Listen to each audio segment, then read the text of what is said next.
She attended her millionaire ex's mother's funeral, and everyone stared at the child who looked exactly like him.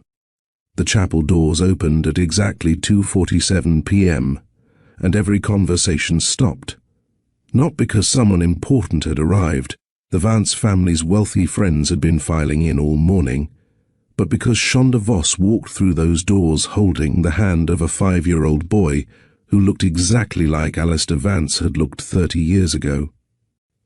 Have you ever walked into a room knowing that one glance at your child could destroy everything you've built to protect them? That's exactly what Shonda faced as 200 pairs of eyes turned toward her son, their shock visible even through their grief. Before this day ends, a father will meet a son he never knew existed, and a mother will have to face whether keeping them apart was protection or just fear dressed up as love. But first, thank you for helping Mr. Steele Rich Stories past 2,500 subscribers. Your support means everything. If stories about hidden children and family secrets move you, share this video right now with someone who needs to hear it. Hit that like button and subscribe because this story will change how you think about protecting the ones you love. The marble floors of St. Augustine's Chapel reflected the afternoon light streaming through stained glass windows, casting colored shadows across the faces of Manhattan's elite.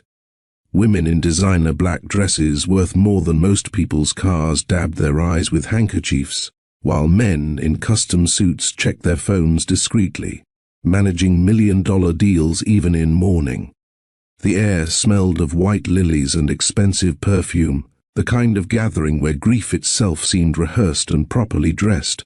"Mama, why is everybody looking at us?" The child's voice carried in the sudden quiet, his small hand tightening around Shonda's fingers. She knelt beside him, straightening his clip-on tie, the best she could afford from Target, bought yesterday when she'd made the decision to come. "People are sad today, baby. Sometimes when grown-ups are sad, they look around more. It helps them feel less alone." The lie came easily, practiced from 5 years of similar questions. "Why don't I have a daddy? Why don't we visit Grandma? Why do you cry sometimes when you think I'm sleeping?" Each question required careful navigation between truth and protection, between what a child deserved to know and what might hurt them to learn too young. At the front of the chapel, Lorena Vance's portrait stood surrounded by white roses, thousands of dollars worth of flowers that would be thrown away tomorrow. The photograph showed her at 60, her silver hair perfectly styled, wearing the pearl necklace she never took off, her smile warm despite the formal pose. That smile had been real once, years ago, when she'd found Shonda crying in the Vance estate's kitchen after another fight with Alistair's father about her unsuitable presence in their son's life. "You have a good heart, dear," Lorena had said that day, pressing a cup of tea into Shonda's shaking hands. "Don't let anyone convince you otherwise. Not even my husband."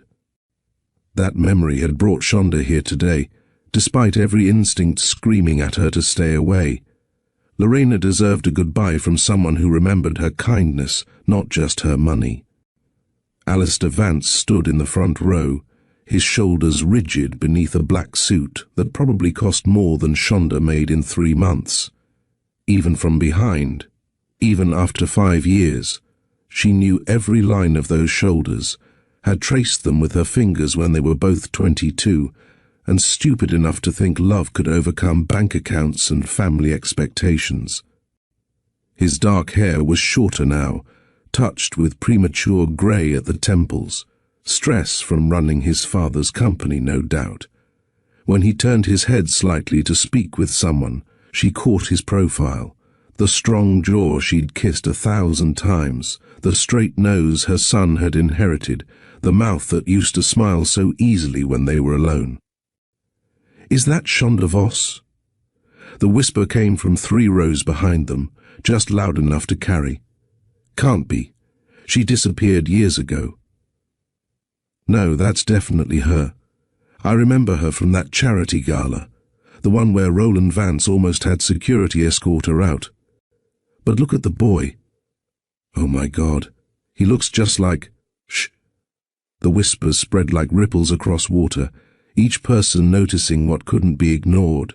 The child's unusual eyes, the exact shade that ran through the Vance family line. His dark hair that curled slightly at the ends, just like Alistair's had before he started using whatever expensive product kept it perfectly straight. The shape of his face, still soft with childhood, but showing the bones that would one day make him heartbreakingly handsome like his father. Shonda kept walking, her sensible flat silent on the thick carpet runner between the pews. She'd chosen these shoes deliberately, nothing that would click and draw more attention. Her dress was simple black cotton from 2 years ago, appropriate but forgettable. She'd pulled her hair into a low bun, no jewelry, except tiny pearl earrings that Lorena had given her that last Christmas, before everything fell apart. The plan was simple: sit in the back, pay respects, leave before the reception. No conversations, no confrontations, no dramatic revelations. Her son deserved to grow up without the weight of the Vance name and all its expectations. She'd made that choice 5 years ago when she'd packed everything she owned into 2 suitcases and left New York, pregnant and terrified, but certain she was doing the right thing. Then Alistair turned around. Maybe someone had whispered to him, or maybe he'd felt her presence the way she always felt his. That electric awareness that had drawn them together at that college party 7 years ago, when he was slumming with friends and she was catering to pay tuition. Their eyes met across 20 feet of chapel, and time seemed to pause. His face went through a series of transformations so quick she might have missed them if she hadn't spent years memorizing every expression. First came confusion, why would she be here? Then recognition, his eyes widening as they confirmed what his mind was processing. Then his gaze dropped to the child beside her, and everything changed. The confusion became disbelief. He blinked hard, as if the boy might disappear, might become some other child who just happened to look like Vance. But the child remained devastatingly real, fidgeting with the funeral program Shonda had given him to keep his hands busy, unaware that his biological father was seeing him for the first time. Disbelief shifted to anger, the kind that made Alistair's jaw clench and his hands form fists at his sides. How dare she show up here? How dare she bring this child, his child, to his mother's funeral? How dare she have hidden this from him? But the anger couldn't hold. It melted into something raw, more vulnerable, pain.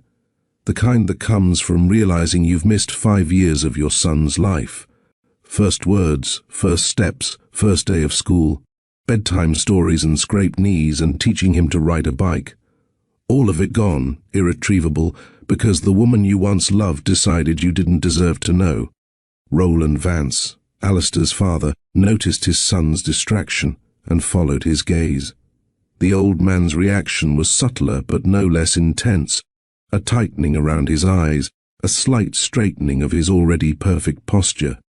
He placed a warning hand on Alistair's arm, his lips barely moving as he said something that looked like "not here, not now." Alistair's struggle was visible, every muscle tensing as he fought between what he wanted to do and what the situation demanded. For a moment, Shonda thought he might ignore his father, might stride down that aisle and demand answers in front of everyone. Their entire past balanced on that moment.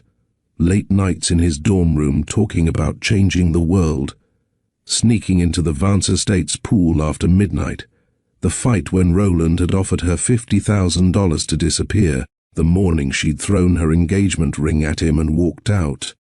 She remembered the last thing he'd said to her, "If you leave now, don't come back. I won't chase you, Shonda. I'm done fighting for us." She'd been so hurt, so tired of being treated like a gold digger by his family, so scared of raising a child in that toxic environment that she'd taken him at his word. The pregnancy test in her purse had stayed hidden, 2 pink lines that changed everything but that he'd never known about. Now their son stood between them, literally and figuratively, living proof of a love that had burned too bright and burned out too fast. leaving scars neither of them had properly healed.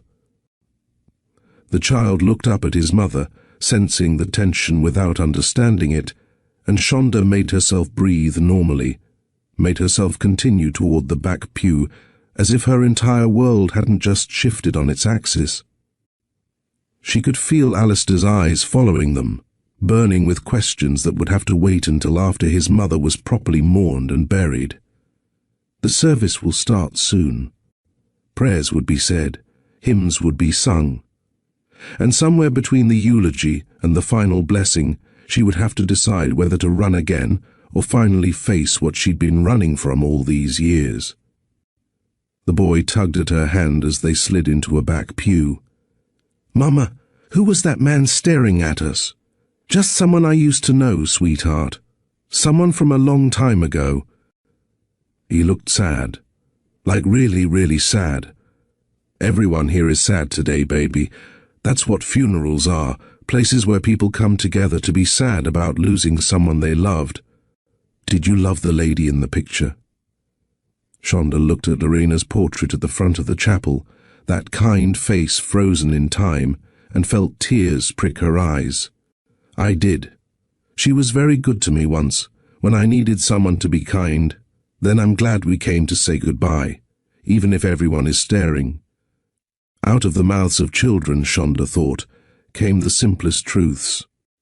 She wrapped her arm around her son and pulled him close, breathing in the scent of the discount shampoo she used on his hair, the faint smell of the peanut butter sandwich he'd had for lunch, all the small details that made up their life together, a life she'd built alone by choice, to protect him from the very people filling this chapel. But as the organ music began and the service started, as Alistair took his place beside his father, and the minister began speaking about eternal rest and God's mercy, Shonda wondered if she'd been protecting her son at all, or if she'd just been protecting herself from having to share him with the man who'd broken her heart and the family who'd never thought she was good enough.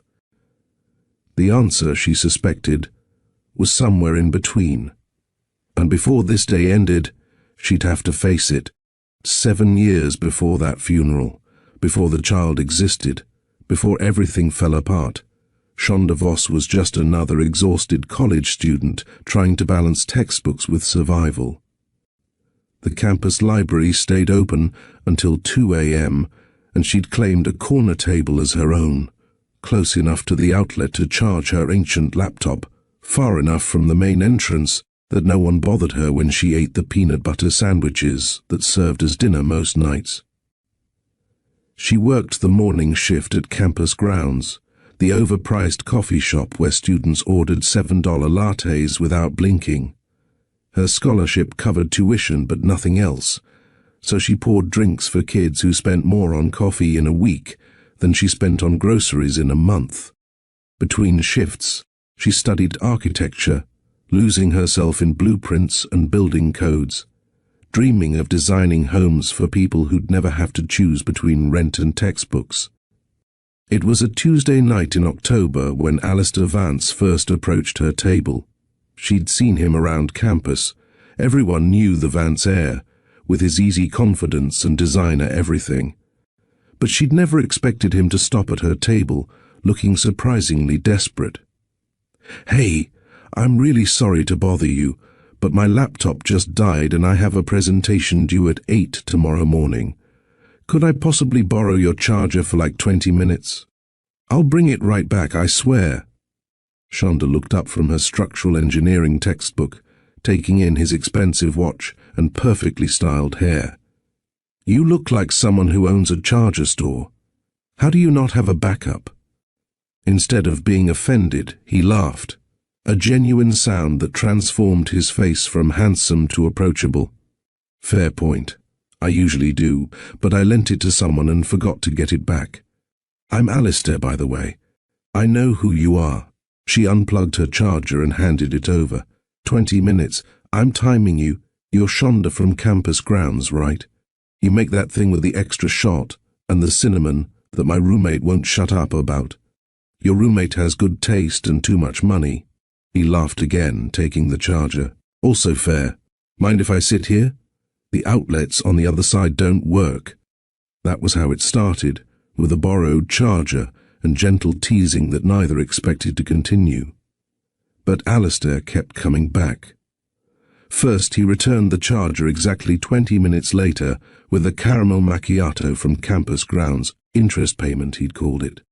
Then he started showing up during her study sessions, sometimes with his charger, sometimes forgetting it again. He'd bring her coffee that she hadn't asked for but somehow always needed, remembering that she liked an extra shot of espresso and just a touch of caramel, not too sweet. Their conversations started surface-level classes, professors, campus gossip. But late at night, when the library emptied except for the truly desperate, their walls came down. Alistair talked about the weight of being Roland Vance's only son, how every choice he made was measured against company stock prices and family legacy. "My father has my entire life mapped out," he told her one November night, spinning his pen between his fingers. Graduate summa cum laude, Harvard MBA, take over the real estate division by 30, CEO by 40. Marriage to someone from the right family, somewhere in there. 2 kids to carry on the name. "Sounds suffocating," Shonda said, not looking up from her sketches. "It is. What about you? What's your map?" She set down her pencil, considering. Graduate without drowning in debt. Get a job at a firm that actually builds things for normal people, not just penthouse suites. Maybe start my own company one day, designing affordable housing that doesn't look like concrete boxes. Help my mom retire before her knees give out completely from cleaning offices. Your mom cleans offices? Your family's offices, actually. 3rd floor of the Vance building, Tuesday and Thursday nights. At least she did until last month, when she switched to a different company. Better pay, slightly better hours. He went quiet at that, processing this connection he'd never considered. His mother had probably emptied his father's trash, while Alistair sat in board meetings planning developments that would price people like her out of their neighborhoods. "Does that weird you out?" Shonda asked, watching his face carefully. "No. Maybe it should, but it doesn't. It makes me respect you more, actually. You're here on merit, not because your last name opened doors." Their relationship deepened through these moments of honesty. Shonda told him about taking 3 buses to get to campus because she couldn't afford parking, about choosing classes based on which professors didn't require expensive textbooks, about the guidance counselor who told her not to aim too high because people like her rarely made it in architecture. Alistair shared his own struggles, different but real. The panic attacks before board meetings where his father would critique every word, the loneliness of being surrounded by people who only saw dollar signs when they looked at him, the engagement his parents were already planning with the daughter of another real estate dynasty, a woman he'd met twice and felt nothing for. By December, they were inseparable. He'd walk her to a bus stop after the library closed, sometimes riding with her just to spend an extra 40 minutes together. She taught him to appreciate $2 street tacos and showed him the beauty in buildings that weren't trying to scrape the sky. He introduced her to sushi that cost more than her weekly food budget and took her to the observation deck of his family's tallest building, showing her the city spread out like a circuit board of lights. "We're wrong for each other on paper," Shonda said one night, her head on his shoulder as they looked out at the city. "Good thing I've never liked doing what looks right on paper," he replied, kissing the top of her head.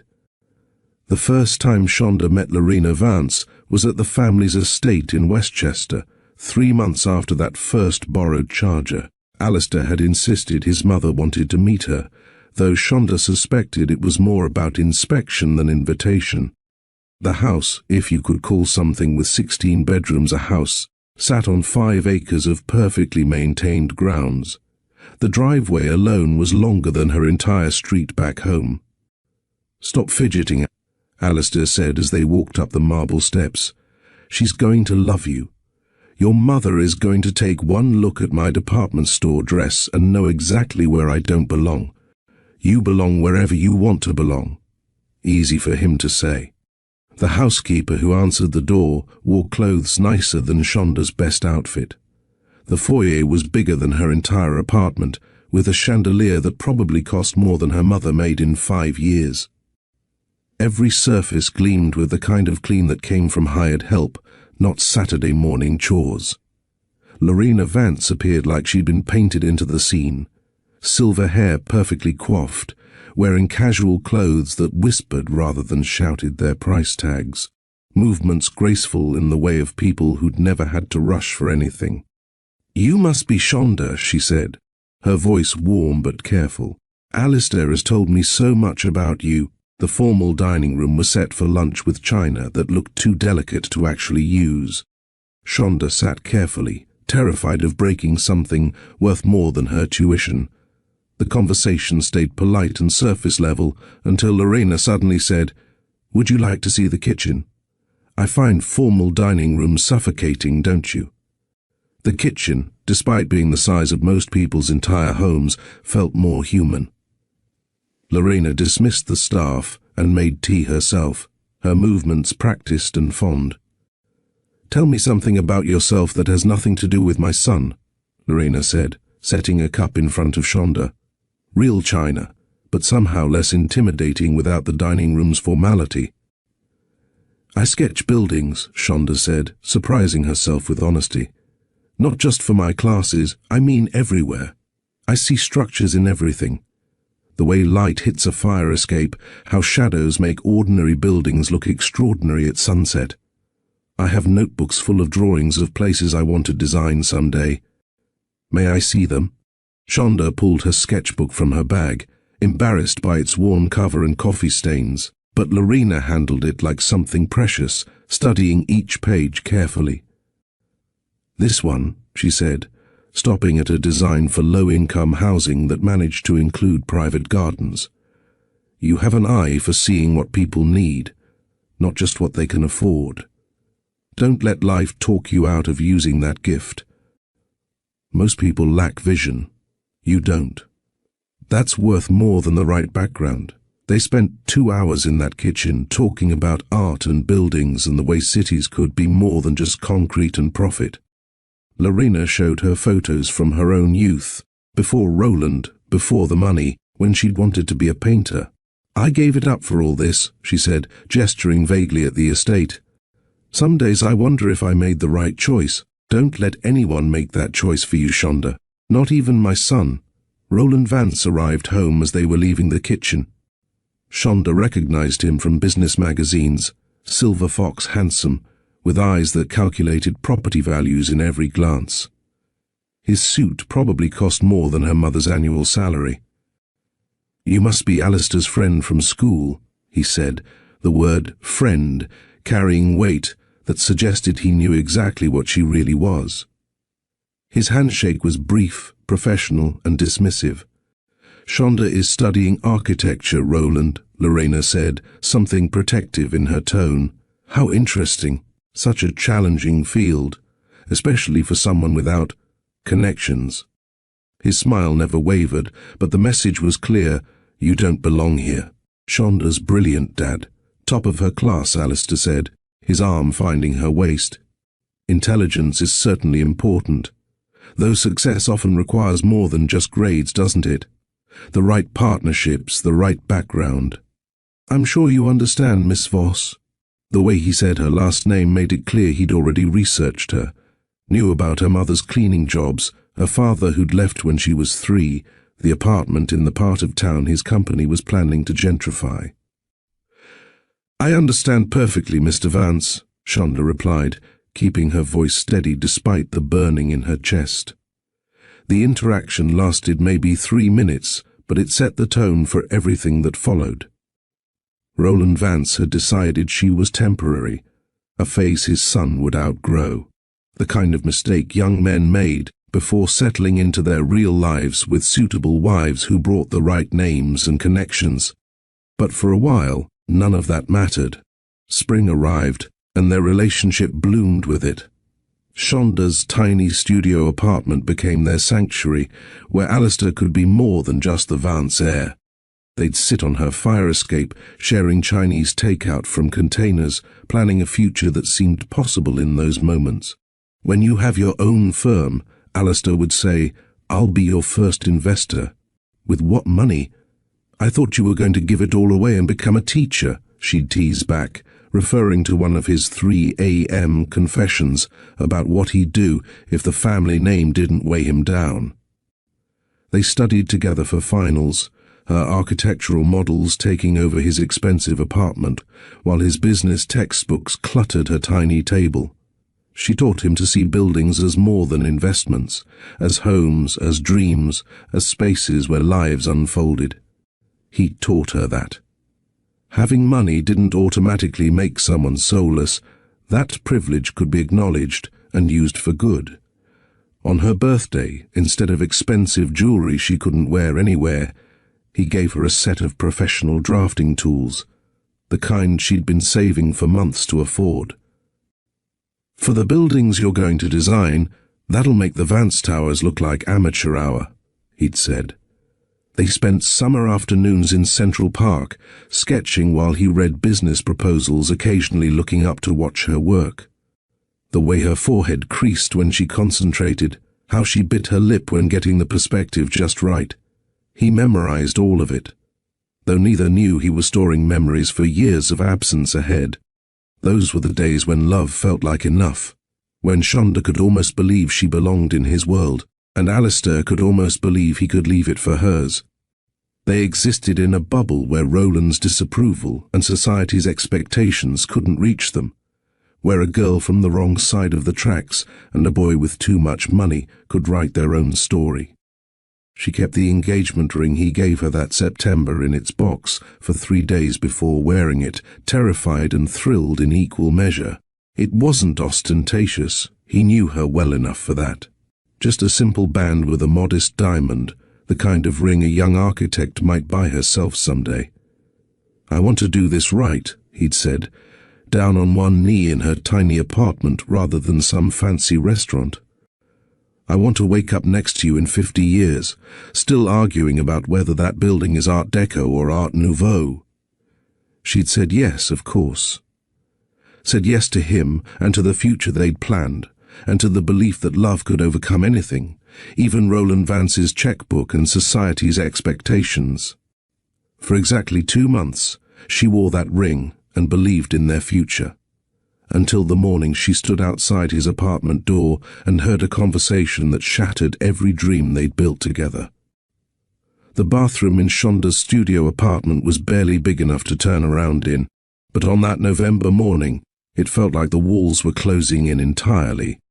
She sat on the closed toilet lid, holding the 3rd pregnancy test she'd taken that week, all showing the same result, 2 pink lines that changed everything. Her hands shook as she set the test on the sink's edge, next to the other 2, as if seeing them together might change what they meant. Outside, city traffic continued its morning rush, car horns and sirens and life moving forward, while hers stood absolutely still. She was 23 years old, 6 months from graduating, engaged to a man whose father hated her, and now carrying a baby that would either bridge their 2 worlds or destroy any chance of belonging in either. Her hand moved unconsciously to her stomach, still flat, showing no sign of life growing inside. 1,000 scenarios ran through her mind, telling Alistair, seeing his face light up or fall, watching Roland's calculated disapproval turn into active warfare. But underneath the fear, something else stirred, a fierce, protective love for this collection of cells that would become a person. "I don't know how this is going to work," she whispered to her belly, "but I promise you this. You will never be anyone's dirty secret. You will never wonder if you're wanted. And you will never, ever be just tolerated in your own family." She thought about Alistair's eyes, that unusual shade that photographers always commented on, and wondered if their child would inherit them. She imagined a little boy with Alistair's stubborn chin and her determination, or a girl with her creativity and his laugh. The image was so clear it hurt, This hypothetical child who would be perfect and loved and never have to choose between their parents' worlds because they'd create a new one together. The engagement ring on her finger caught the harsh bathroom light. 2 months of wearing it, and it still felt foreign, like she was playing dress-up in someone else's life. But the baby felt real in a way nothing else had. This was hers, theirs, a piece of both of them that couldn't be bought off or intimidated away.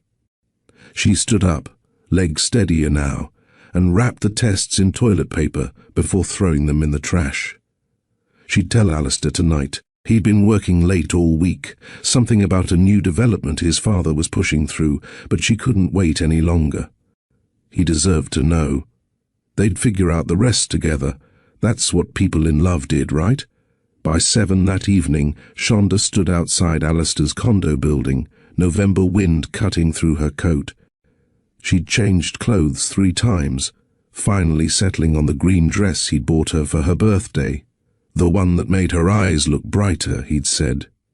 Her hand kept moving to a purse where she'd put the most recent pregnancy test, wrapped in tissue like some fragile gift. The doorman recognized her by now, waving her through with a smile. "Mr. Vance is in, Miss Voss. Should I call up?" "No, thank you, David. He's expecting me," she lied, wanting to surprise him. She'd practiced her words on the subway ride. Over. "I have news. Big news. Life-changing news." Each version sounded either too dramatic or too casual for announcing you were carrying someone's child.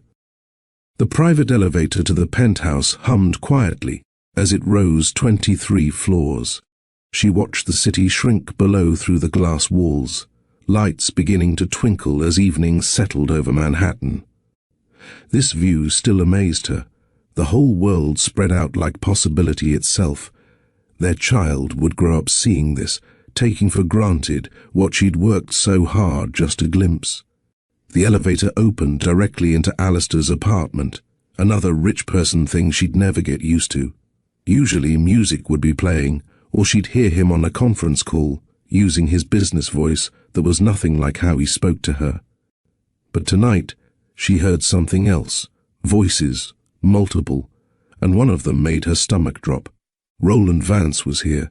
She should have announced herself, should have called out to let them know she'd arrived. But something in Roland's tone stopped her, that particular mixture of authority and threat that powerful men perfected. The apartment's open design meant voices carried from the living room to the foyer. She stood frozen by the elevator, close enough to hear but hidden from view. "Let me be absolutely clear, son." Roland's voice cut through the space like a blade through silk.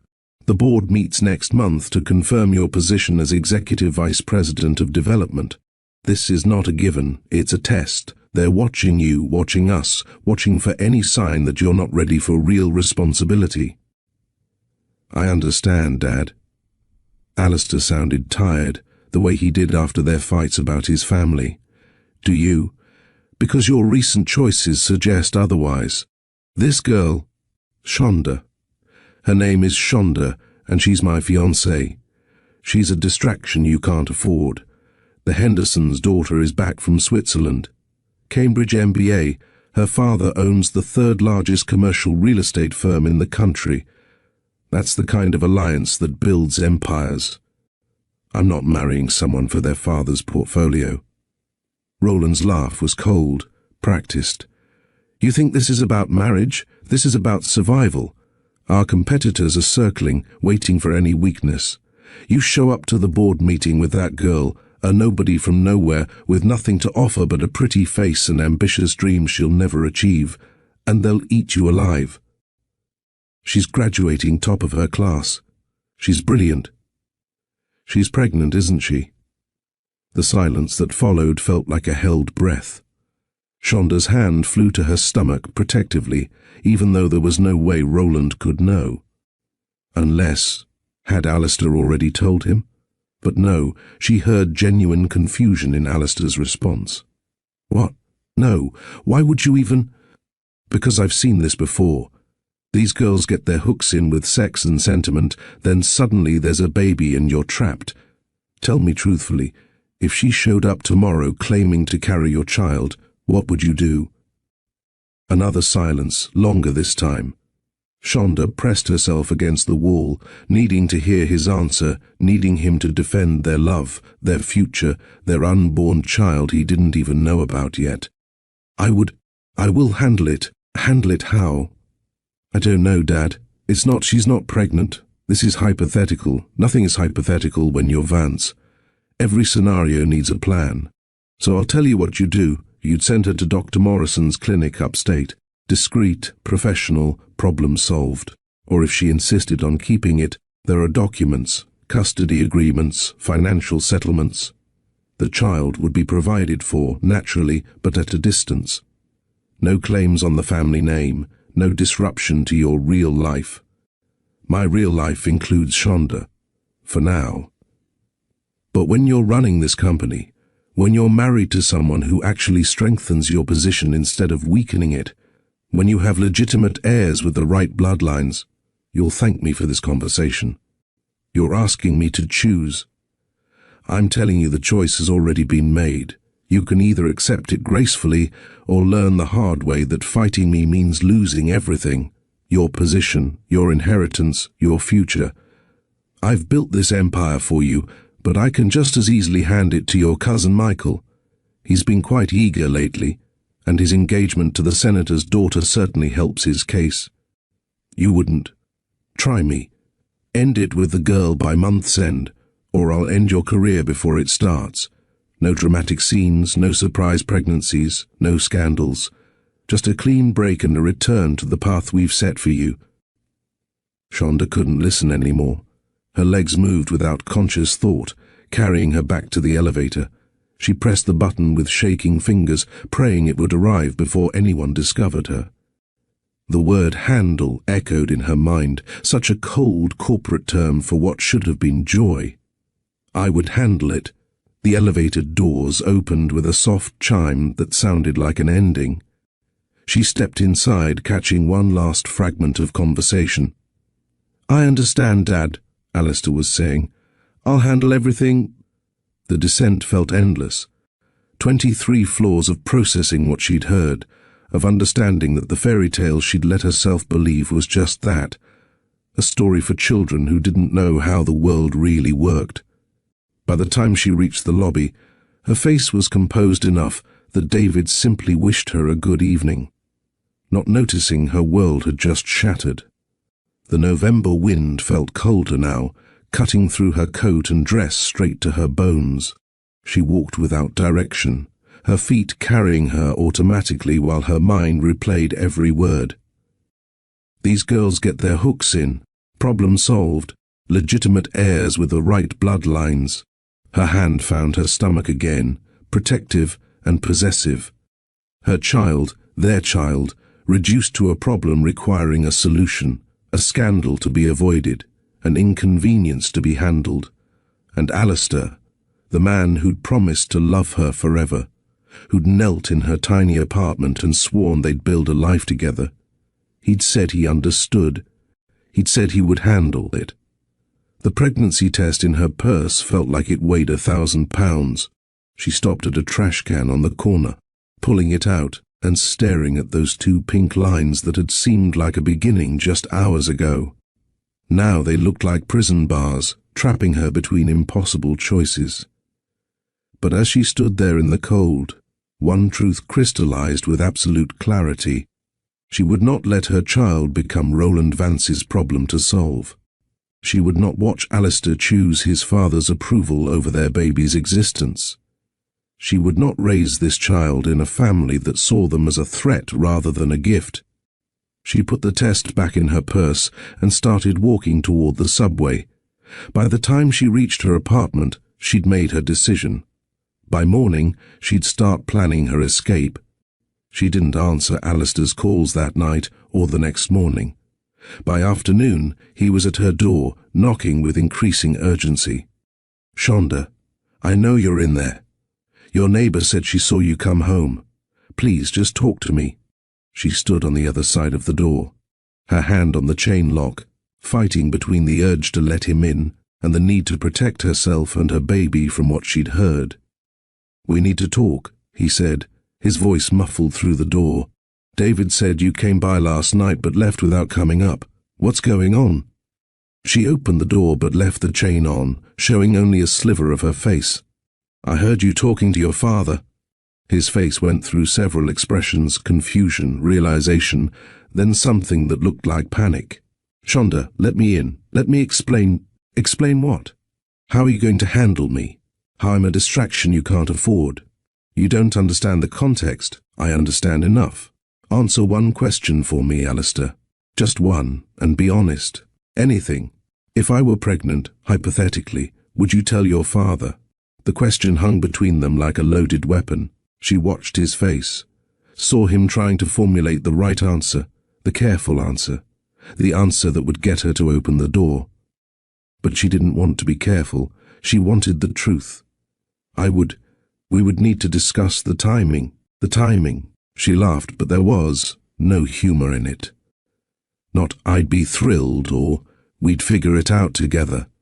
The timing, that's not what I meant. You're twisting my words, I'm repeating them. You told your father you understood. You told him you'd handle everything, because I knew that's what he needed to hear. If I'd fought him right then, you would have had to actually fight for us, for me, for the family we talked about having. When will it be certain enough for you? When your father approves? When you've married whoever he picks and I'm what? Your secret on the side? That's not fair. No, what's not fair is that I actually believed you when you said our love was stronger than your family's money. His face hardened, the Vance temper she'd seen him direct at business rivals but never at her. "So that's it? You eavesdrop on a private conversation, jump to conclusions, and now you're ending us." "I didn't jump to anything. I heard your father lay out exactly what he expects, and I heard you agree to it. I never said I'd end things with you. You're being dramatic, running away instead of talking this through like adults. Adults don't let their fathers dictate who they love. Easy for you to say. You don't have anything to lose." The words hit like a physical blow. She pulled the chain lock off and opened the door fully, needing him to see her completely as she said this. "You're right. I don't have a fortune to lose or a family name to protect. All I have is my self-respect and the knowledge that I deserve someone who would choose me without hesitation, without timing discussions, without needing to handle me. Take your ring back." She pulled the engagement ring off her finger and held it out. He didn't take it. "Keep it. Sell it if you need to. I'm not taking it back because this isn't over." "Yes, it is. Go be the son your father wants. Marry someone with the right bloodline. Have legitimate heirs. Build your empire. Just do it without me. If you walk away now, I won't chase you. I'm done fighting for someone who won't fight for us." Those words, the finality of them, almost broke her resolve. Almost made her tell him about the baby, about the test in her purse, about the future they'd already created together. But then she remembered his hesitation, his careful words, his promise to handle everything. "Then don't chase me," she said, closing the door in his face. She listened to him stand there for a long time, heard him start to knock again, then stop. Heard him lean against the door, heard what might have been a sob or just heavy breathing. Finally she heard his footsteps retreating down the hall, the elevator ding, and then silence. Only then did she let herself cry, sliding down the door to sit on the floor, one hand on her still flat stomach, the other pressed to her mouth to muffle the sounds of her breaking heart.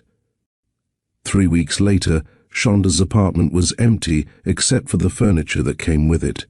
She'd sold everything that wouldn't fit in 2 suitcases, including the engagement ring, which gave her enough money to start over somewhere else. She couldn't stay in New York.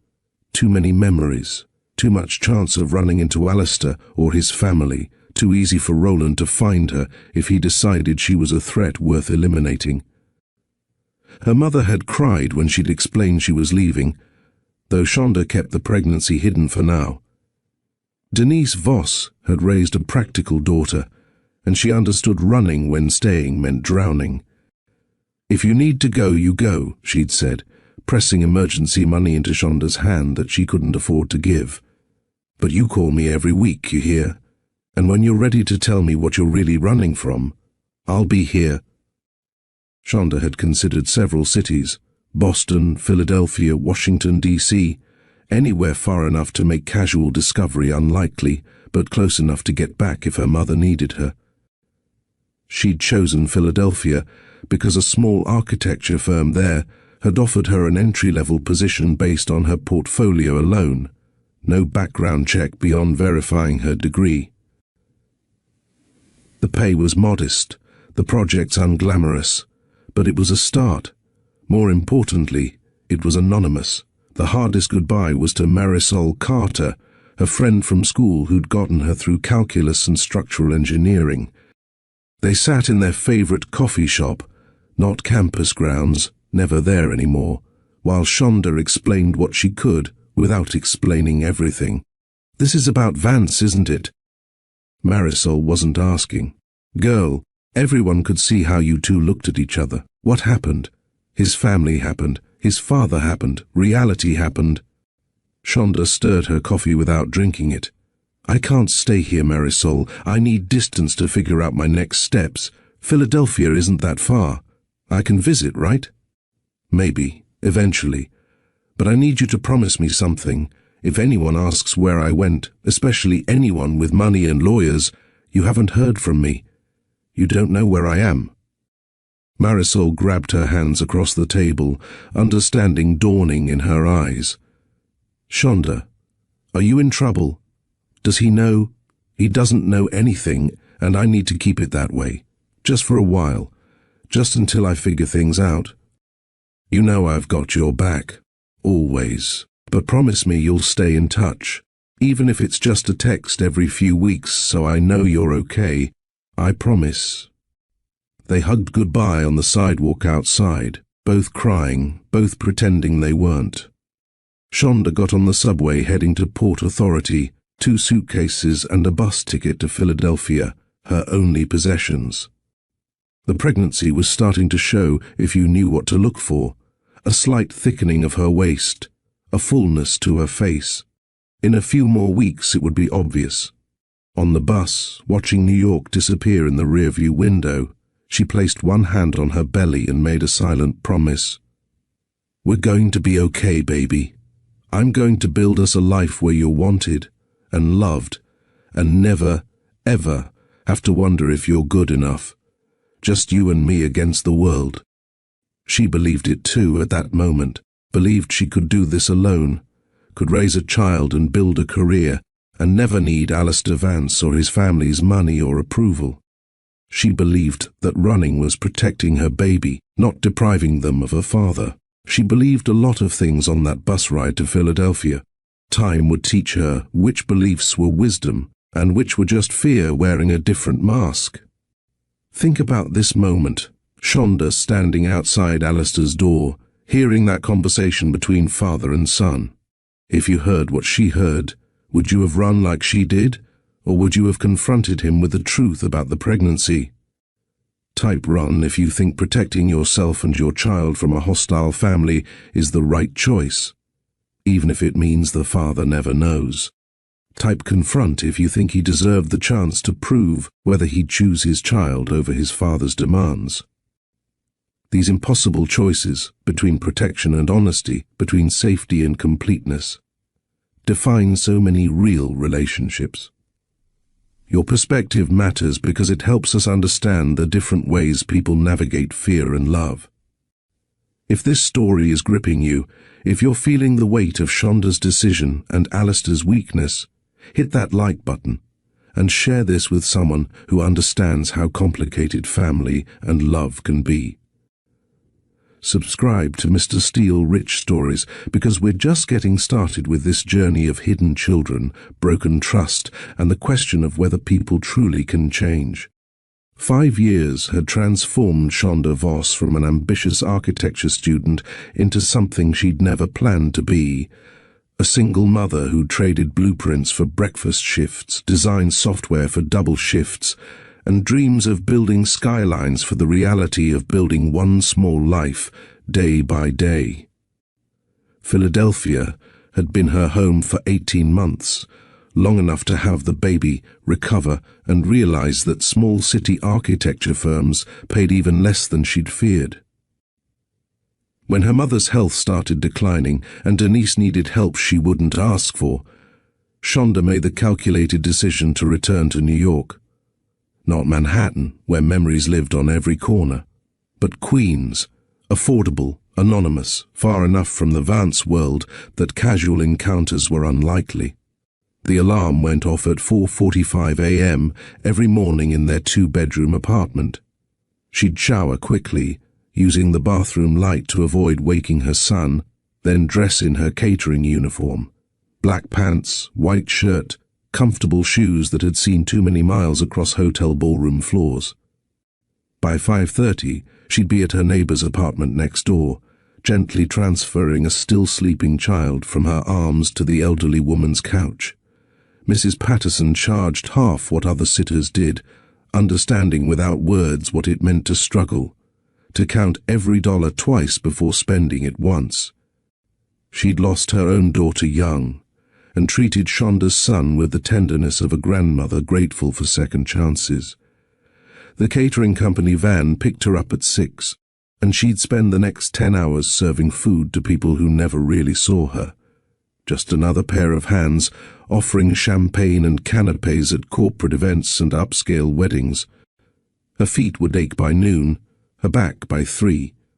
But she'd smile and nod and refill glasses, because the tips from these events made the difference between paying rent and paying rent, plus buying her son new shoes when he outgrew his old ones overnight. She'd get home by 5 p.m. most days, sometimes later if there was clean-up overtime available. Mrs. Patterson would have the boy at the kitchen table practicing his letters or coloring while she cooked something that smelled like comfort, usually soup that she'd insist Shonda take a container of, refusing any payment beyond her sitting fee. "Mama?" He'd launch himself at her legs, all 5-year-old energy and unconditional love. His eyes, so much like his father's it sometimes stole her breath, would shine with stories about his day. "Mrs. Patterson taught me how to tie my shoes, and I drew you a picture of a dragon, but it looks more like a weird dog." These were the moments that made everything worth it. When she'd sit at their small table, helping him sound out words in his picture books, his head leaning against her shoulder, smelling like crayons and playground dirt and possibility. When they'd have breakfast for dinner because pancakes were cheap, and he thought eating breakfast at night was the height of rebellion. When they'd build fortresses out of couch cushions and pretend the floor was lava, both of them laughing until their sides hurt. The bedtime routine was sacred, bath time with too many bubbles, 2 stories, and their special goodnight ritual. "I love you to the moon," she'd say, tucking him in. "And back?" he'd ask, even though he knew the answer. "And back, times infinity +1, +2, +3. This would continue until one of them said a number so ridiculous they'd both dissolve into giggles. Then she'd kiss his forehead, leave his dinosaur nightlight on, and slip out to the living room, where she'd spend another 2 hours working on freelance drafting projects. Small jobs that barely paid, but kept her skills sharp, kept her connected to the architect she'd once planned to be. The apartment was small but clean, decorated with his artwork and thrift store finds she'd painted to look less worn. The refrigerator was covered in his drawings, wonky houses with too many windows, stick figures labeled me and Mama, sons with sunglasses that he insisted were cool sons, not regular sons. This was their life, careful, structured, held together by routine and determination and the fierce love she had for the boy who'd inherited his father's eyes, but hopefully her strength. Marisol Carter was the only friend from her old life who'd stuck around. Though stuck around wasn't quite accurate, since Shonda had cut contact during her Philadelphia years. When she'd moved back to Queens, she'd reached out tentatively, half expecting anger at the ghosting. But Marisol had just shown up with wine and takeout like no time had passed. "Girl, your feet must be killing you," Marisol said on one visit, watching Shonda soak them in a plastic tub of hot water and Epsom salt. "When's the last time you wore shoes that weren't orthopedic? When's the last time you paid $1,500 in rent for a place with mysterious stains on the ceiling?" Shonda shot back, but she was smiling. "Fair point. But seriously, you can't cater forever. Your brain is too good to waste on remembering who ordered the gluten-free option." "My brain is currently focused on keeping my kid fed, clothed, and happy. Architecture can wait." Marisol watched the boy playing with blocks in the corner, building and rebuilding towers with serious concentration. "He looks just like—" "Don't." Shonda's voice was sharp, protective. "We don't talk about that. It's been 5 years, Shonda. Maybe it's time." "Time for what? To disrupt his life? To introduce him to a family that would either reject him or try to buy him? To reopen wounds that finally stop bleeding? To give him the chance to know where he comes from? He comes from me. That's enough." Marisol never pushed further, but Shonda could see the questions in her eyes every time the boy did something that reminded them both of Alistair. The way he tilted his head when thinking, his surprising stubbornness about seemingly random things, the way he could charm anyone with his smile. The truth was, Shonda saw Alistair in their son every single day, and it was both a gift and a wound that never quite healed. The city wouldn't let her forget Alistair completely, no matter how hard she tried. His face appeared on business magazines at the grocery store checkout. Vance Enterprises announces record profits. His image gazed down from billboards advertising luxury developments she'd never afford, Vance Towers, where excellence reaches higher. Once, she'd been serving at a charity gala when he'd appeared on the massive screens around the room, giving a speech via video link about corporate responsibility and giving back to the community. She'd had to escape to the kitchen, hands shaking as she loaded another tray, while his voice echoed through the speakers talking about building a better future. The other servers had gossiped about him during break. Heard he's engaged to that pharmaceutical heiress. No, they broke up. He's with some senator's daughter now. A man like that could have anyone he wants. Shonda had stayed silent, focusing on folding napkins into perfect triangles, pretending her chest didn't tighten with each mention of his name. The worst was when her son pointed to a billboard near their subway stop, excited because he was learning to read. "Mama, that says Vance, V-A-N-C-E. Her heart had stopped. She'd never told him his middle name, had been saving that conversation for when he was older, when she could explain the complicated truth without crushing his understanding of family. "Good reading, baby. You're getting so good at sounding out words. Is that a building company? They make really tall buildings." "Yes, they do. Very tall ones. Maybe when I grow up I can make tall buildings too." "You can be anything you want to be, sweetheart. Anything at all." But she'd steered them away from that subway stop after that, taking a longer route that added 15 minutes to their commute, but avoided that particular billboard and the questions it might trigger. As her son grew older and more aware, his questions became harder to deflect. "Mom, how come everyone at school has a dad except me?" he'd asked one evening over homework, his pencil tapping against his math workbook. "Not everyone, baby. Remember, Sophia in your class lives with her grandmother. Families come in all shapes, but Sophia knows who her dad is. He just lives in Florida." "Where does my dad live?" "I don't know where he lives now, sweetheart. Did he die?" "No, he didn't die. Then why doesn't he visit?" The question hung in the air like an accusation she couldn't defend against. How could she explain that his father didn't know he existed? that she'd chosen isolation over the risk of him being treated like an unwanted obligation. Sometimes adults make choices that don't make sense to kids. But what matters is that you are so loved. By me, by Mrs. Patterson, by Aunt Marisol. You have so many people who think you're amazing, but not my dad. I think if your dad knew you, he'd think you were amazing too. Then why doesn't he know me? It's complicated, baby. When you're older, I'll explain better. But for now, just know that none of this is your fault, and you are exactly who you're supposed to be. He'd accepted this for now, but she knew harder questions were coming. The older he got, the more he'd need real answers, not gentle redirections. The truth would have to come out eventually. She just hoped she'd find the right words when it did. Sometimes, late at night after he was asleep, she'd pull out her old sketchbook and find the drawings she'd done of buildings she and Alistair had talked about designing together. She'd trace the lines with her finger, remembering the dreams they'd shared, and wonder if she'd made the right choice, or just the safe one. It was a Thursday morning when everything changed. Shonda was setting up for a corporate breakfast, arranging fruit platters in perfect spirals, when someone had left the New York Times on one of the prep tables. She wasn't looking for it.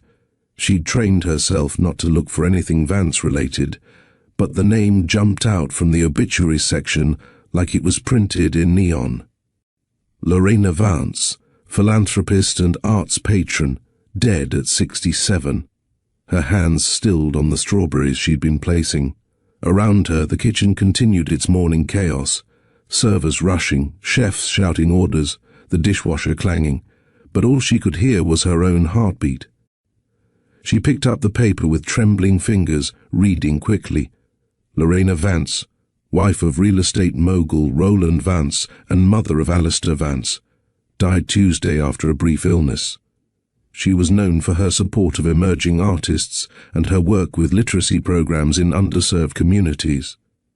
Services will be held Saturday at St. Augustine's Chapel, the same chapel where she'd almost married Alistair. The irony wasn't lost on her. Voss, those platters aren't going to arrange themselves. Her supervisor's voice cut through her trance. She folded the obituary section and slipped it into her apron pocket, finishing her shift on autopilot.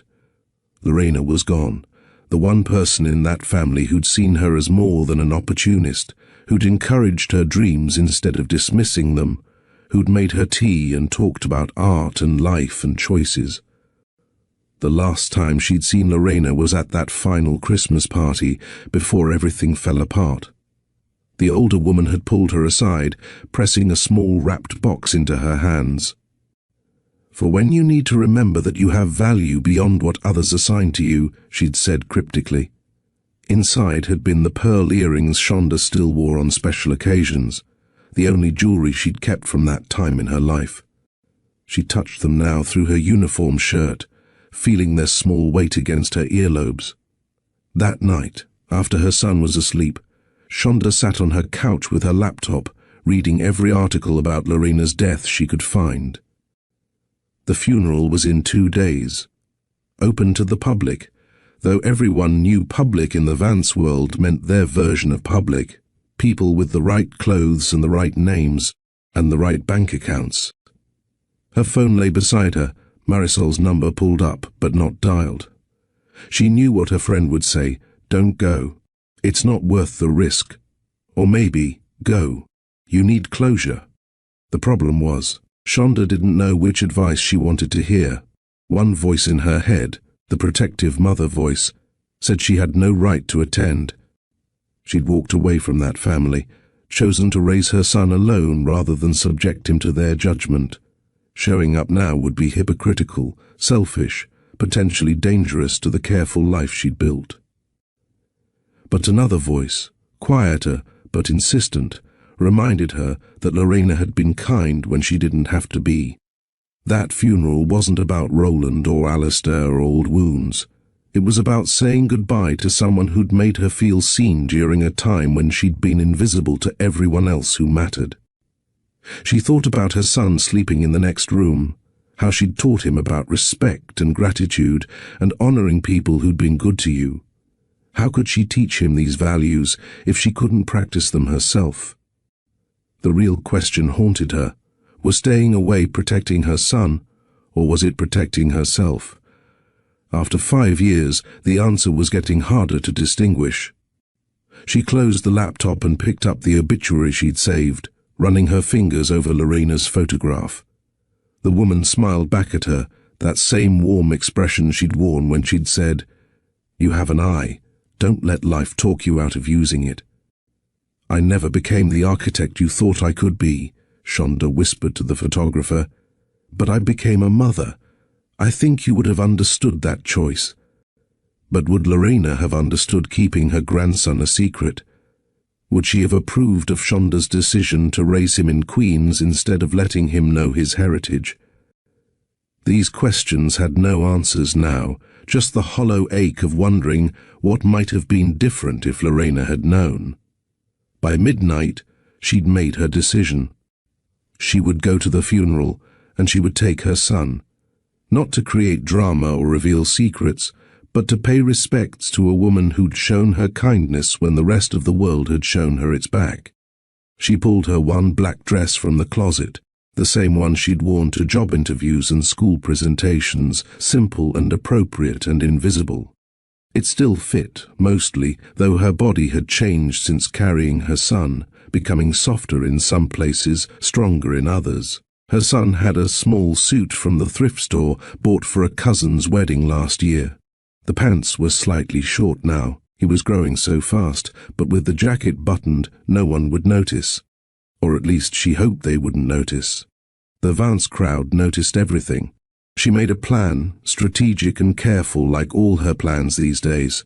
Arrive after the service started, when everyone would be seated and facing forward. Sit in the back, closest to the exit. Leave during the final hymn, before people started mingling. No receiving line, no reception, no chance meetings in the parking lot. She would say her goodbye to Lorena and leave before Alistair could get close enough to ask questions, close enough to hurt her all over again. It was a good plan. Solid, safe. But as she lay in bed that night, unable to sleep, she wondered what would happen if her son inherited more than just his father's eyes. What if he'd inherited that Vance stubbornness too? What if he asked questions she couldn't deflect? What if someone recognized him for what he was, not just a boy who looked like Alistair, but Alistair's son? The ceiling stared back at her in the dark, no answers written in its water stains and cracks. Tomorrow she'd have to be stronger than she'd been in years. Tomorrow she'd walk back into a world that had rejected her, holding the hand of the child they'd never wanted to exist. "Give me strength, Lorena," she whispered into the darkness. "Just one more time.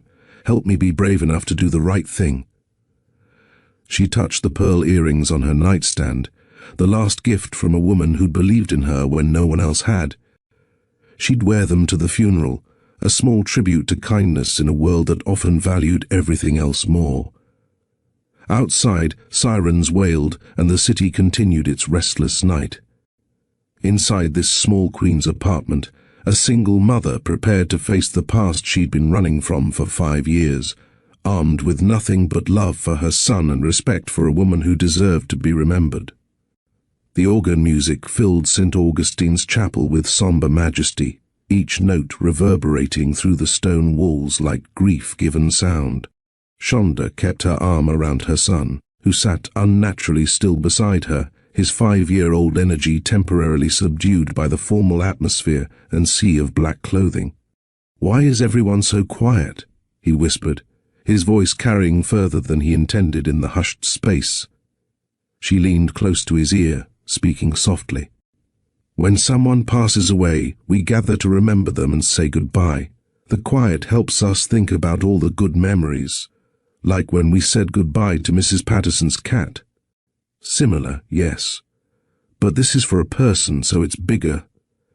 The minister began speaking about resurrection and eternal life, words that floated over the congregation like clouds, present but untouchable.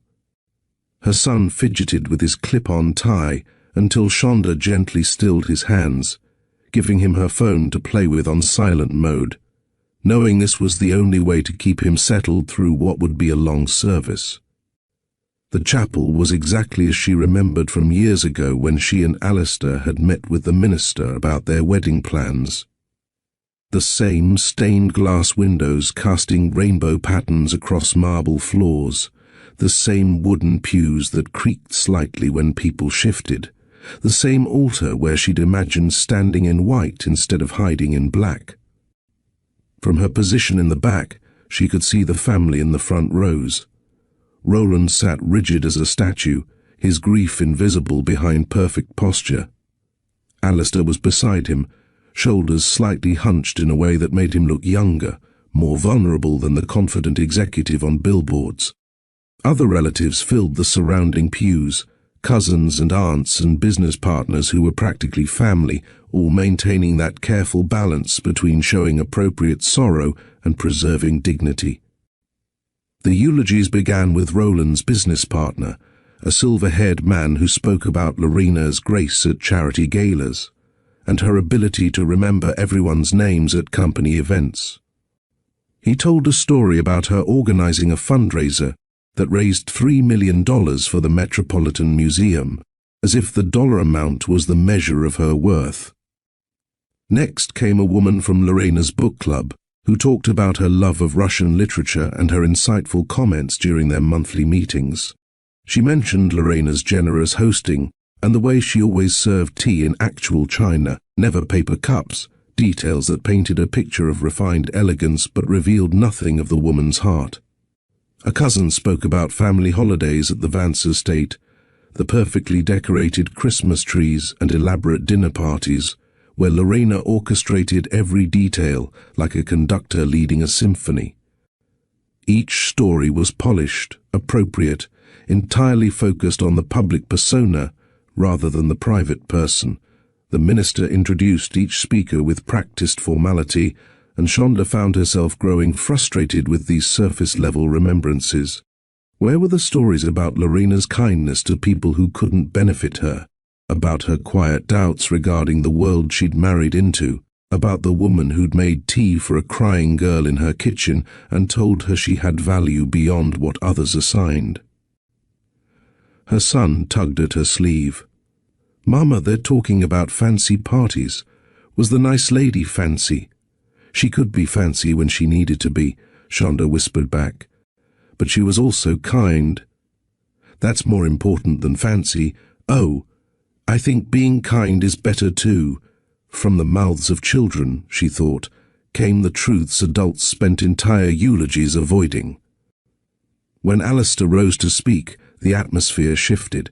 Even from the back, Shonda could feel the congregation's attention sharpen. Here was the grieving son, the heir, the one whose pain mattered most in this gathering of calculated sorrows. He approached the podium slowly, taking a moment to compose himself before speaking.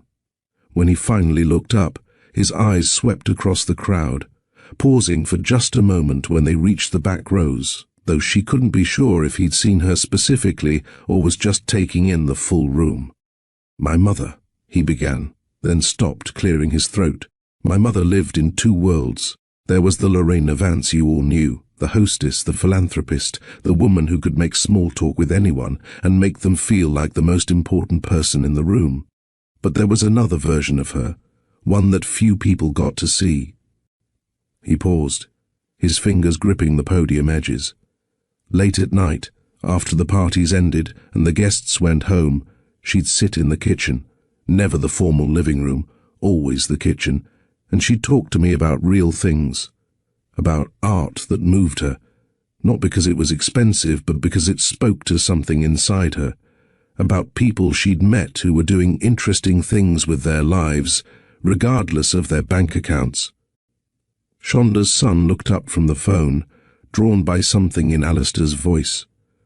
Her heart raced, but he just watched with innocent curiosity before returning to his game. "She taught me that money was a tool, not a measure of worth. I'm ashamed to say I understood that lesson too late. I spent years chasing deals and developments, thinking success meant higher buildings and bigger profits. She'd tried to tell me that success meant something else: connection, authenticity, choosing love over logic. His voice cracked slightly on the word love, and he took a moment to steady himself. She believed in people's potential, especially people others overlooked.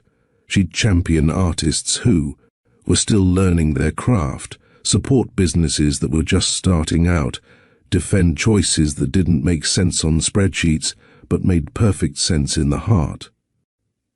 Shonda felt tears burning her eyes, remembering Lorena looking at her sketches, seeing promise where others saw presumption. "I failed her in many ways," Alistair continued, his voice stronger now but weighted with regret. "I chose safety over courage, expectations over authenticity, the path laid out for me over the one I should have carved myself. She forgave me, of course. She always forgave. But I'm not sure I'll ever forgive myself for the years I wasted not being the son she raised me to be." He looked directly at the casket, surrounded by its fortress of white roses. "Mom, I promise to do better, to be better, to remember that buildings are just concrete and glass unless they shelter something meaningful, to value people for who they are, not what they can offer, to choose love, even when, especially when, it doesn't make sense on paper." The words landed on Shonda like weights, each one a reminder of what might have been if he'd had this courage 5 years ago. As Alistair returned to his seat, Shonda found herself fighting a war inside her chest. Part of her wanted to believe his words, to think he'd genuinely changed, genuinely understood what he'd lost, by choosing his father's path over their love.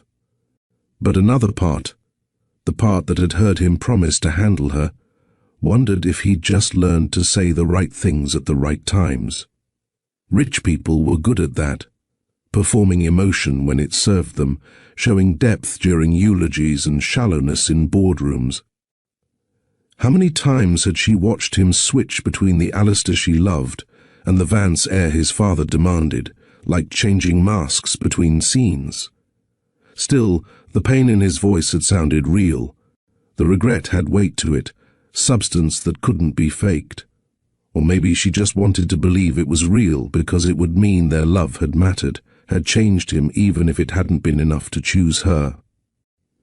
Her son shifted beside her, and she was reminded why she'd come, not for Alistair or their complicated past, but for Lorena, who deserved more than she'd gotten from life, including the chance to know her grandson.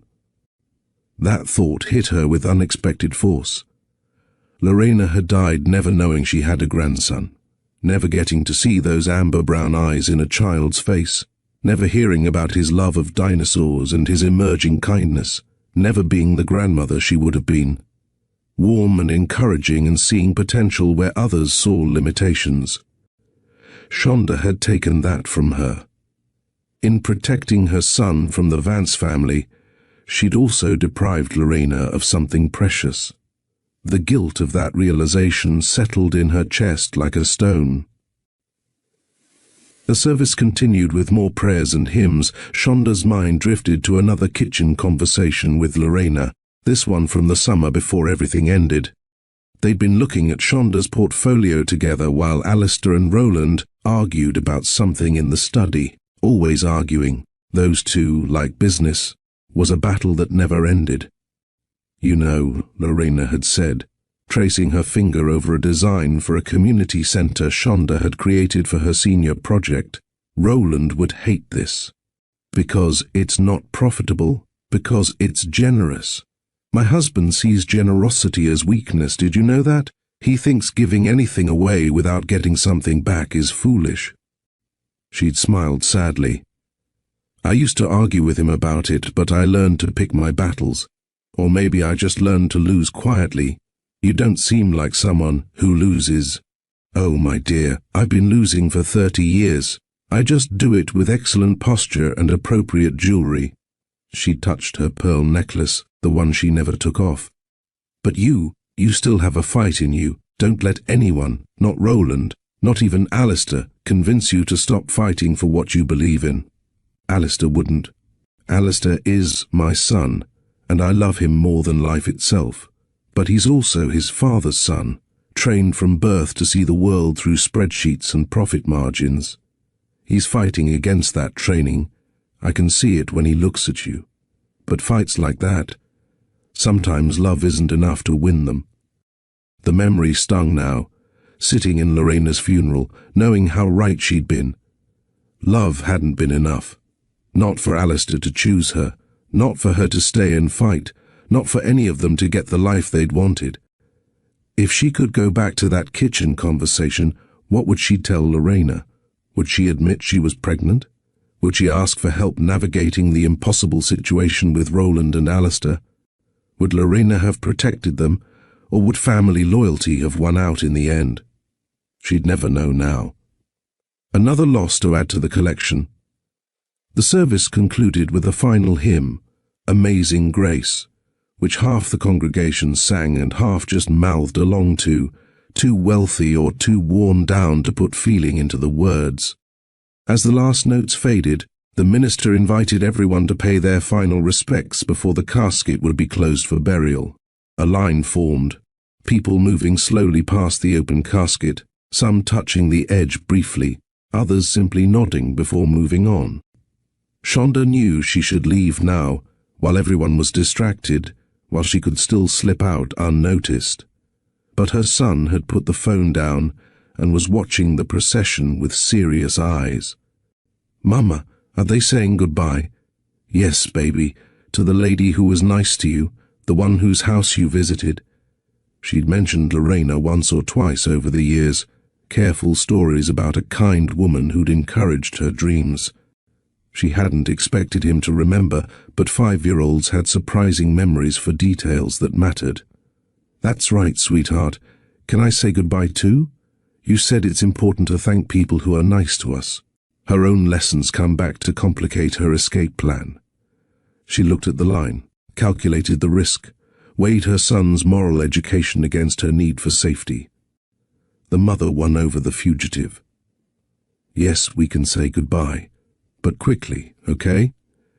They joined the end of the line, Shonda keeping her son slightly in front of her, using her body to shield him from direct view of the front pews.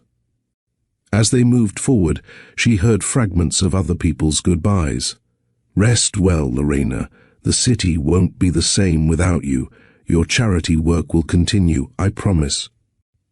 When they reached the casket, her son stood on his tiptoes to see better.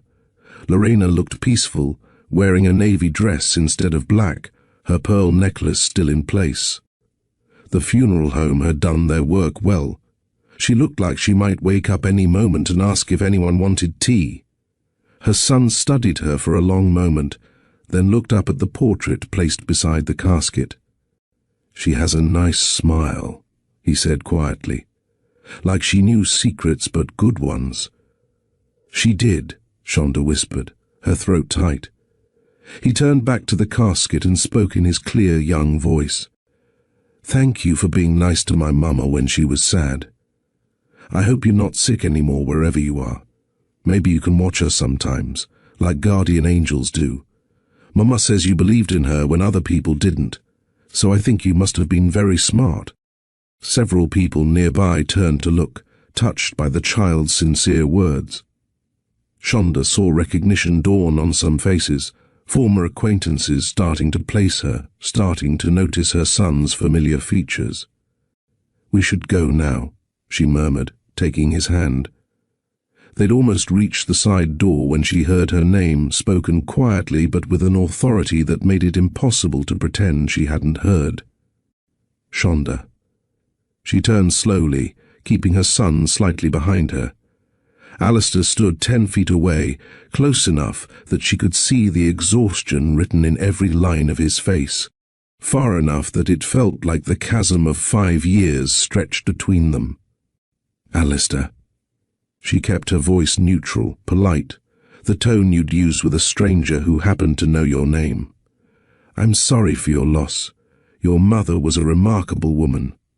Thank you for coming. I didn't expect to see you here. She was kind to me once. That deserved acknowledgement. He took a step closer, and she saw his eyes flicker to her son, who'd moved beside her, curious about this stranger who knew his mother's name. She watched Alistair's face change as he truly looked at the child for the first time up close. The recognition, the mathematics of years and features, the dawning understanding that shifted his expression from grief to something more complex. The resemblance was undeniable at this distance. Same eyes, same nose, same chin that would one day be strong and stubborn like his father's. Her son looked back at Alistair with equal curiosity, perhaps sensing something familiar without understanding what. "Could we talk?" Alistair's voice was carefully controlled, but she heard the tremor underneath. "Please, just for a few minutes." "Mama, I'm hungry," her son said, tugging at her hand, unaware of the tension crackling between the adults. "I know, baby. We'll get something soon." She looked back at Alistair, seeing Roland approaching from across the room, his radar for threats to the family reputation apparently still functional, even in grief. "There's a side entrance by the prayer garden. I'll meet you there in 5 minutes, after I get him settled. Shonda?" "5 minutes, Alistair." "That's all." She walked away before he could respond, leading her son toward the small anteroom where she'd noticed coffee and cookies earlier, funeral refreshments that would keep a 5-year-old occupied while she faced whatever came next. Her hands shook as she poured juice into a paper cup, settling him in a chair where she could see him through the doorway, but where he couldn't hear adult conversations that might change his world. "Stay right here, sweetheart. Eat your cookie, and I'll be back in just a few minutes. Is that man your friend?" "He's someone I used to know. Be good, okay?" He nodded, already focused on choosing between chocolate chip and sugar cookies, unaware that his mother was about to face his father for the first time since she'd shut a door in his face 5 years ago. She checked her reflection in the window, still composed, still controlled, giving nothing away. The pearl earrings caught the light, Lorena's last gift, reminding her that she had value beyond what others assigned. She touched them briefly, gathering strength from a woman who couldn't help anymore, but whose belief still mattered.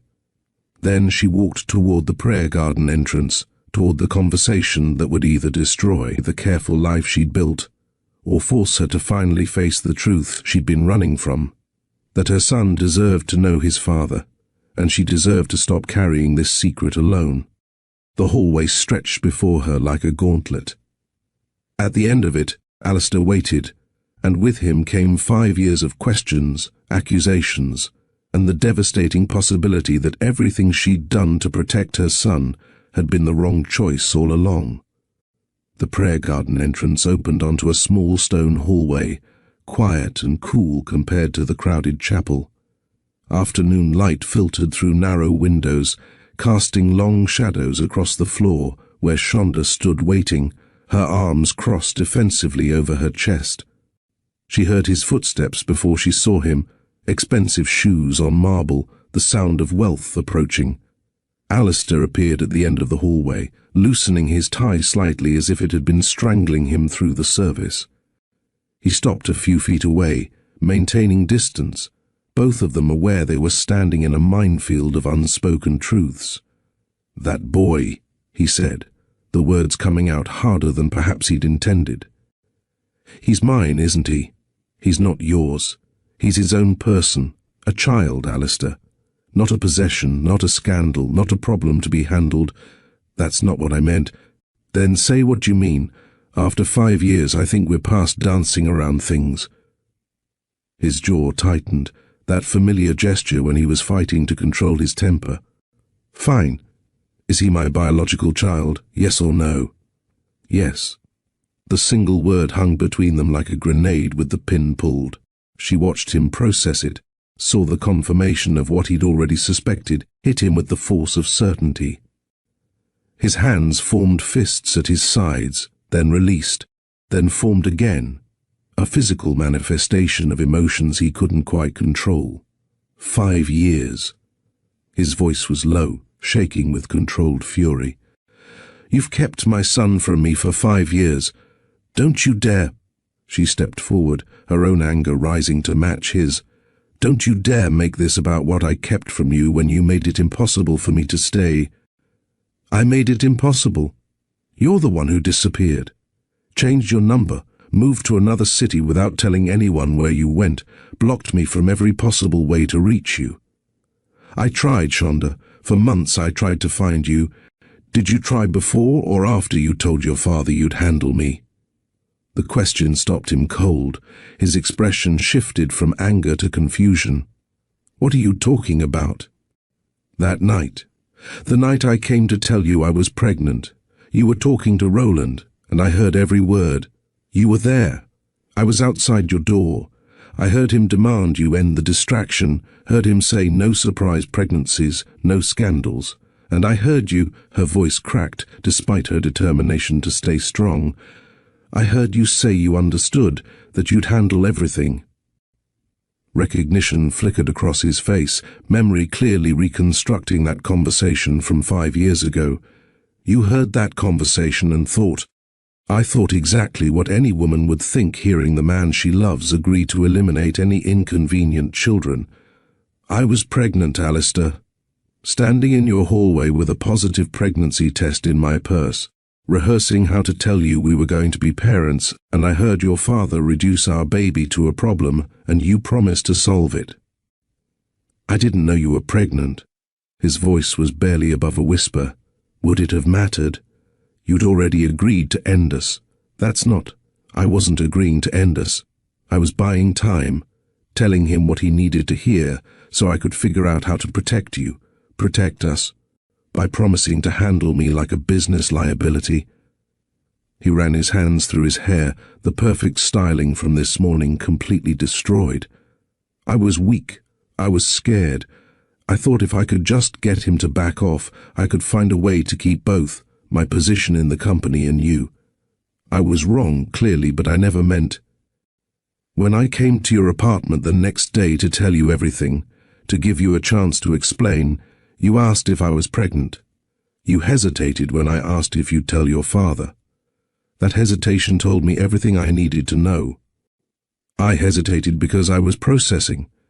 You ambushed me with a hypothetical question about a situation I'd never considered, and I was trying to think through the implications. The implications of your child existing? The fact that you needed to think about it at all proved I made the right choice leaving. The words hung between them, sharp and cutting. Shonda felt tears threatening but refused to let them fall. She'd cried enough over Alistair Vance 5 years ago. She wouldn't give him more tears now. I was pregnant, she said clearly, her voice steady despite the emotion churning inside. I was carrying your child, and I heard you promise your father you'd handle it. What was I supposed to think? That you'd suddenly grow a spine and choose us over his approval? You were supposed to talk to me. You were supposed to give me the chance to step up instead of making the decision for both of us. I gave you a chance. I asked you directly what you'd do, and you hesitated. That hesitation was your answer.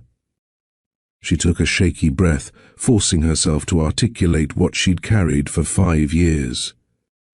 Do you know what it's like to be pregnant and terrified? To know you're carrying a life that half the world will see as a mistake? I couldn't raise my baby around people who thought he was a problem. That needed solving. I couldn't watch your family treat him like I'd been treated, tolerated at best, eliminated at worst. My mother wouldn't have. Your mother was one person in a family full of Rolands. One kind voice doesn't drown out a chorus of judgment. And your hesitation that day told me you weren't strong enough to stand between our child and that chorus. So I made myself strong enough for both of us. By running away, by choosing my child over everything else, over you, over the life I'd imagined, over the desperate hope that love would somehow be enough. I chose him, and I'd make that same choice 1,000 times over. Tears were streaming down her face now, but her voice stayed steady. You want to know where I've been? Working double shifts to afford a safe neighborhood, taking buses to save money so I could buy him decent clothes, wearing the same black dress to every event because I can't afford more than one, explaining to my son why he doesn't have a father without telling him his father's family would rather he didn't exist. That's where I've been, Alistair. Where have you been? Looking for you. His voice broke on the words. For the first 6 months, I hired investigators. I called every mutual friend we had. I went to your mother's new workplace until she threatened to call security if I didn't leave her alone. I checked every architecture firm in 3 states. You vanished like you'd never existed. Good. That was the point. The point was to torture me, to punish me for one conversation you overheard and misunderstood. I didn't misunderstand anything. Your father laid out exactly what he expected, and you agreed. That's not misunderstanding. That's hearing the truth you didn't want me to know. He leaned against the wall, the fight seeming to drain out of him. You're right. You're right that I was weak, that I let my father's expectations matter more than they should have, that I didn't fight hard enough for us when it counted. He looked up at her, his eyes, their son's eyes, filled with pain and regret. But you're wrong that I would have chosen them over our child. How can you possibly know that?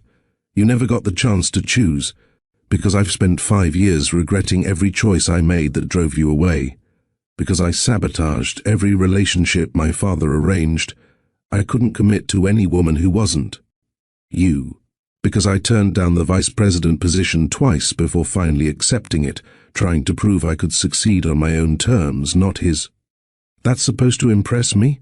You turned down promotions while I was changing diapers alone. No, God, no. Nothing I did comes close to what you've carried, I know that. But you asked where I've been, and the answer is stuck. Stuck in the moment you walked away, stuck wondering what I could have done differently, stuck being the coward you accused me of being because you were absolutely right. The silence stretched between them, heavy with 5 years of missed moments and misunderstood intentions. In that quiet, the truth settled around them like dust after an explosion.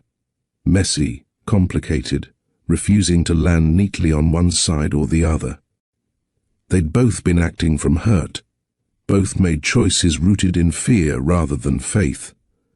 Shonda had heard a conversation and assumed the worst because she'd been conditioned to expect rejection from his world. Alistair had given his father empty promises because he'd been conditioned to manage situations rather than confront them directly. Neither was fully innocent. Both had let pride speak louder than vulnerability, had chosen assumptions over communication, had built walls instead of bridges. The 5 years between them weren't just his fault or hers, they belonged to both of them equally, a shared failure born of pain and poor timing, and the fundamental inability to trust that love could survive the weight of their different worlds. We can't undo 5 years, Shonda finally said, her voice exhausted. We can't get back the time you lost, or the struggles I faced alone. The past is done, and arguing about who was more wrong doesn't change anything. So what do we do now? I don't know. I came here to say goodbye to your mother, not to blow up my son's entire existence. Our son. She flinched at the possessive pronoun. Biologically, yes. But he doesn't know you. You're a stranger who happens to share his DNA. Then let me stop being a stranger. What's his name? Alistair asked, his voice gentler now. I heard him call you Mama, but I don't know his name. She hesitated, knowing this detail would hurt him, knowing it would make everything more real, more immediate. His name is Isaac. Isaac. He tested the name, tasting it like something precious. That's a strong name. I named him after my grandfather. He died before I was born, but my mother said he was the kindest man she ever knew. I wanted our son to have that legacy, kindness over wealth, character over status. It's perfect. It suits him. His voice caught. Does he ask about me? He asks about his father, not about you specifically, because he doesn't know you exist. I tell him his dad lives far away, that things were complicated, that none of it is his fault. What else can I say? The truth is too complex for a 5-year-old. What is the truth? How do you explain this to him? She looked at him directly, all her protective walls temporarily lowered by exhaustion and grief. I don't explain to you. I will explain his middle name. His middle name? Isaac Vance.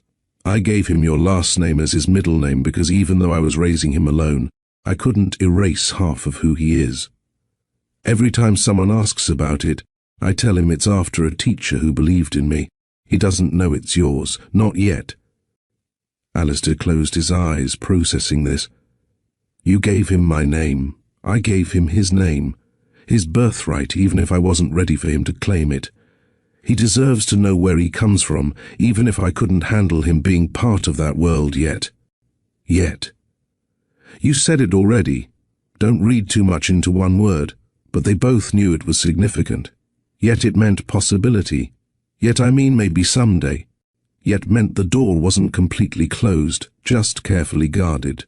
Alistair pushed off from the wall, taking a step closer, but still maintaining respectful distance. Let me meet him. Really meet him. Not just see him across a chapel. Let me prove I'm not the monster you've built me up to be in your head. Every protective instinct Shonda had screamed at her to refuse, to grab Isaac and run like she'd done 5 years ago, to protect her child from the complications this man represented. But another voice, quieter but insistent, reminded her that she'd promised Isaac honesty and promised he'd never wonder if he was wanted. And watching Alistair now, seeing genuine pain and regret in his face, she wondered if she'd been protecting Isaac, or just protecting herself from facing this exact moment. 5 minutes, she heard herself say. In the anteroom where I left him, where I can see you both the entire time you don't tell him who you are. That's my decision to make, my timeline to choose. You just talk to him. See who he is. Thank you. The relief in his voice was palpable. Don't thank me yet. This isn't forgiveness, Alistair. This isn't us getting back together or you suddenly getting custody or any fantasy you might be building in your head. This is one conversation with a 5-year-old boy who has no idea his entire life might be about to change. I understand. Do you? Because if you do anything to hurt him, if you make him feel less than or unwanted, or like his existence is inconvenient, I will make those 5 years of not finding me look easy. I will disappear so completely you'll think I was never real. I won't hurt him. I swear on my mother's memory, I won't hurt our son. She studied his face, looking for the lie, the manipulation, the corporate executive who knew exactly what to say to close a deal. But all she saw was a man who'd just buried his mother and discovered he was a father in the same afternoon, drowning in grief and shock and desperate hope. 5 minutes. That's all I'm promising. That's all I'm asking. Think about this moment. If you were Shonda, would you let Alistair meet Isaac? Would you risk your child's emotional safety for the chance at having a father in his life? Or would you protect the peace you've built, even if it means Isaac never knows where he comes from? Comment let him meet if you think Isaac deserves to know his father, or protect Isaac if you think Shonda should have refused.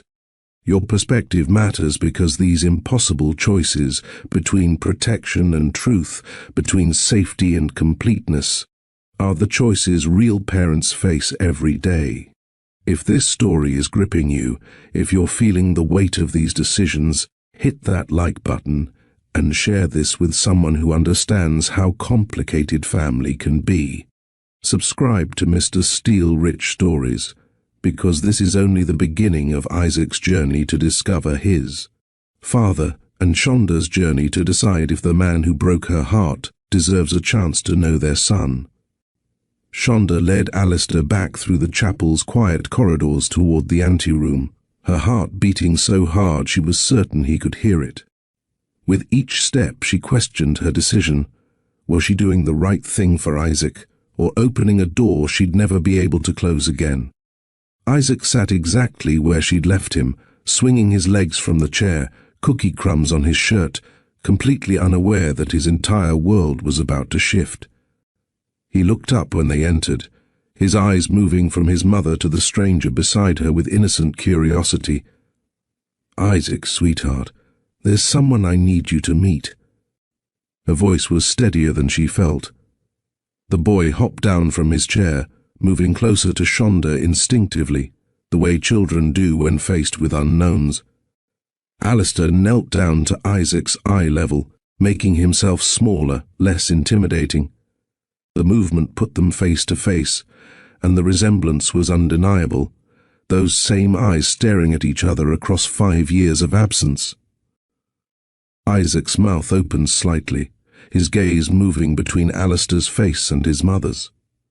"He has my eyes," he said, that simple observation carrying more weight than he could possibly understand. "You have his eyes," Shonda corrected gently, her hand on Isaac's shoulder both supportive and protective. "Isaac, this is Alistair Vance. He's your father." The words hung in the air like something fragile and precious. Isaac's eyes went wide, processing this information with the seriousness only a 5-year-old could bring to world-changing news. "My real dad? The one who lives far away?" "Yes, baby, your real dad." Isaac took a small step closer, studying Alistair with the intense focus children apply when trying to understand something important. "You're really my dad?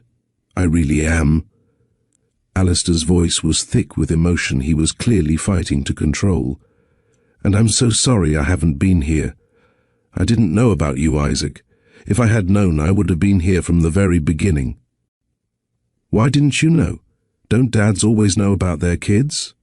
The question was so innocent, so logical in a child's worldview, that it cut deeper than any accusation.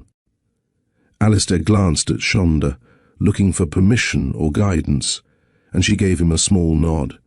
He'd asked for this chance, now he had to navigate it. Sometimes grown-ups make mistakes and don't talk to each other when they should. "Your mom and I, we had a disagreement, and I didn't know she was going to have you. But now that I do know, I want to be part of your life, if that's okay with you." Isaac considered this with the gravity of a judge. "You look like me, or I look like you.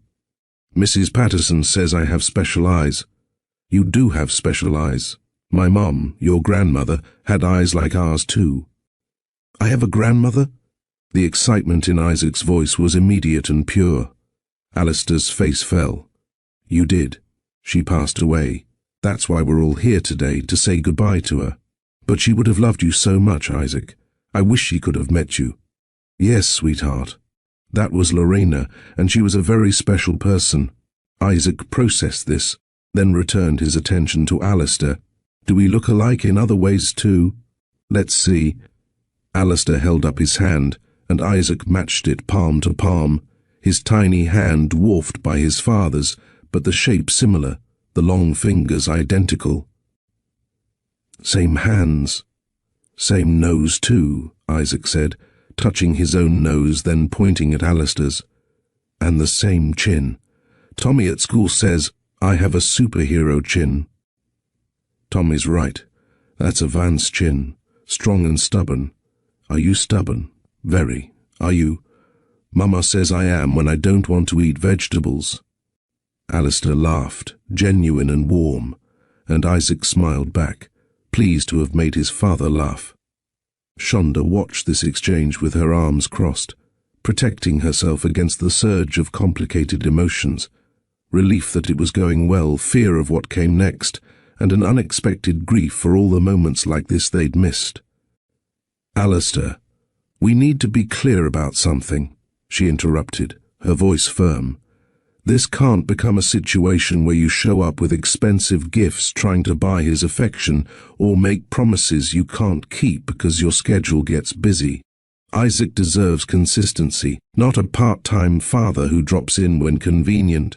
"I understand. Do you?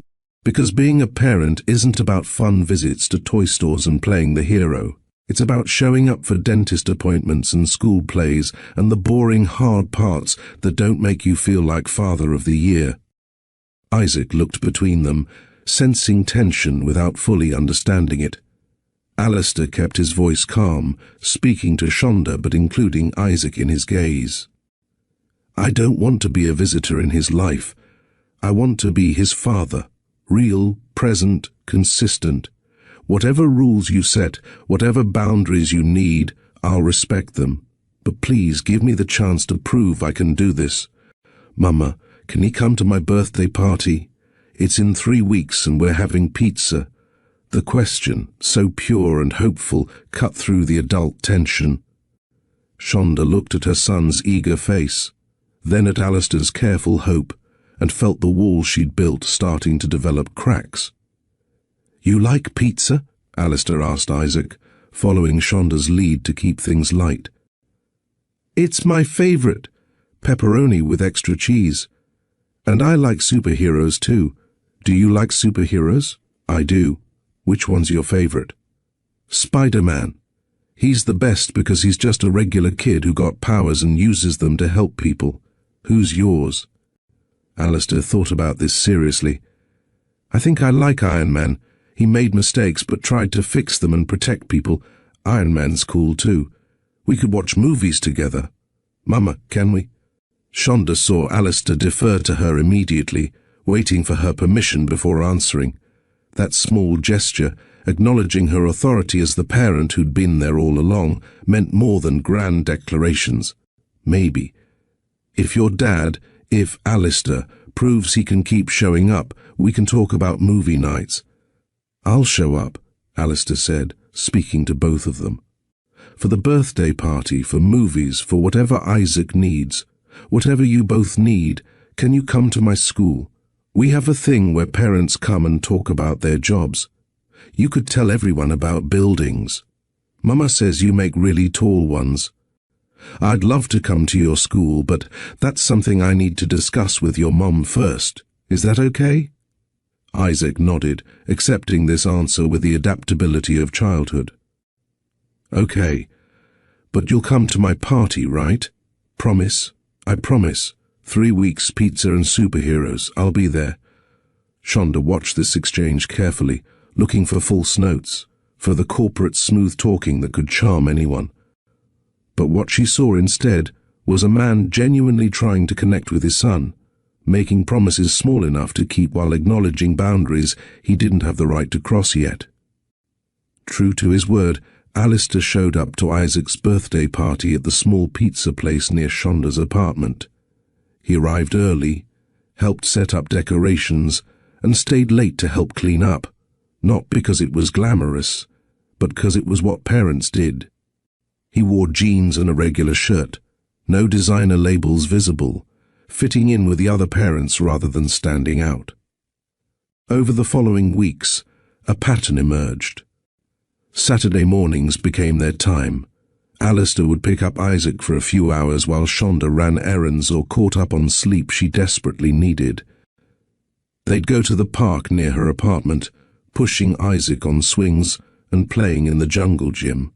Sometimes they'd get ice cream at the shop on the corner, where Isaac always ordered chocolate and Alistair learned to keep extra napkins handy. These weren't elaborate outings to expensive attractions, just normal father-son time in public places where Shonda could verify they'd been, where other parents and children provided natural boundaries.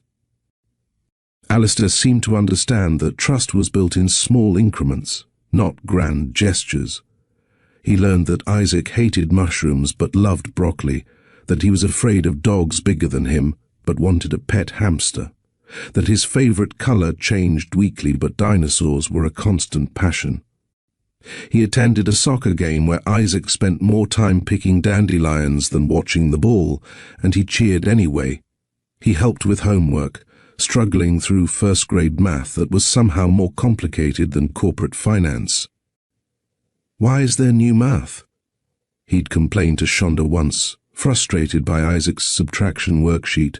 Math is math. Numbers don't change. Welcome to modern parenting, she replied, almost smiling. The almost smile felt like progress. Like maybe, eventually, they could navigate this new relationship without the constant weight of their past pressing down on every interaction. The first real test came 6 weeks in, when Alistair's phone rang during their Saturday park visit. Shonda watched from a bench as he looked at the screen, clearly a work call, then declined it and put the phone in his pocket, returning his full attention to Isaac on the slide. But the following week, an emergency board meeting ran long, and he was 20 minutes late for pickup. Shonda's anxiety had spiked immediately. Here it comes, the pattern of broken promises she'd been expecting. But Alistair arrived apologetic and sincere, kneeling down to Isaac's level before even greeting Shonda. "I'm sorry I was late, buddy. That wasn't okay. I promised to be here at 10, and I broke that promise. It won't happen again." "It's okay.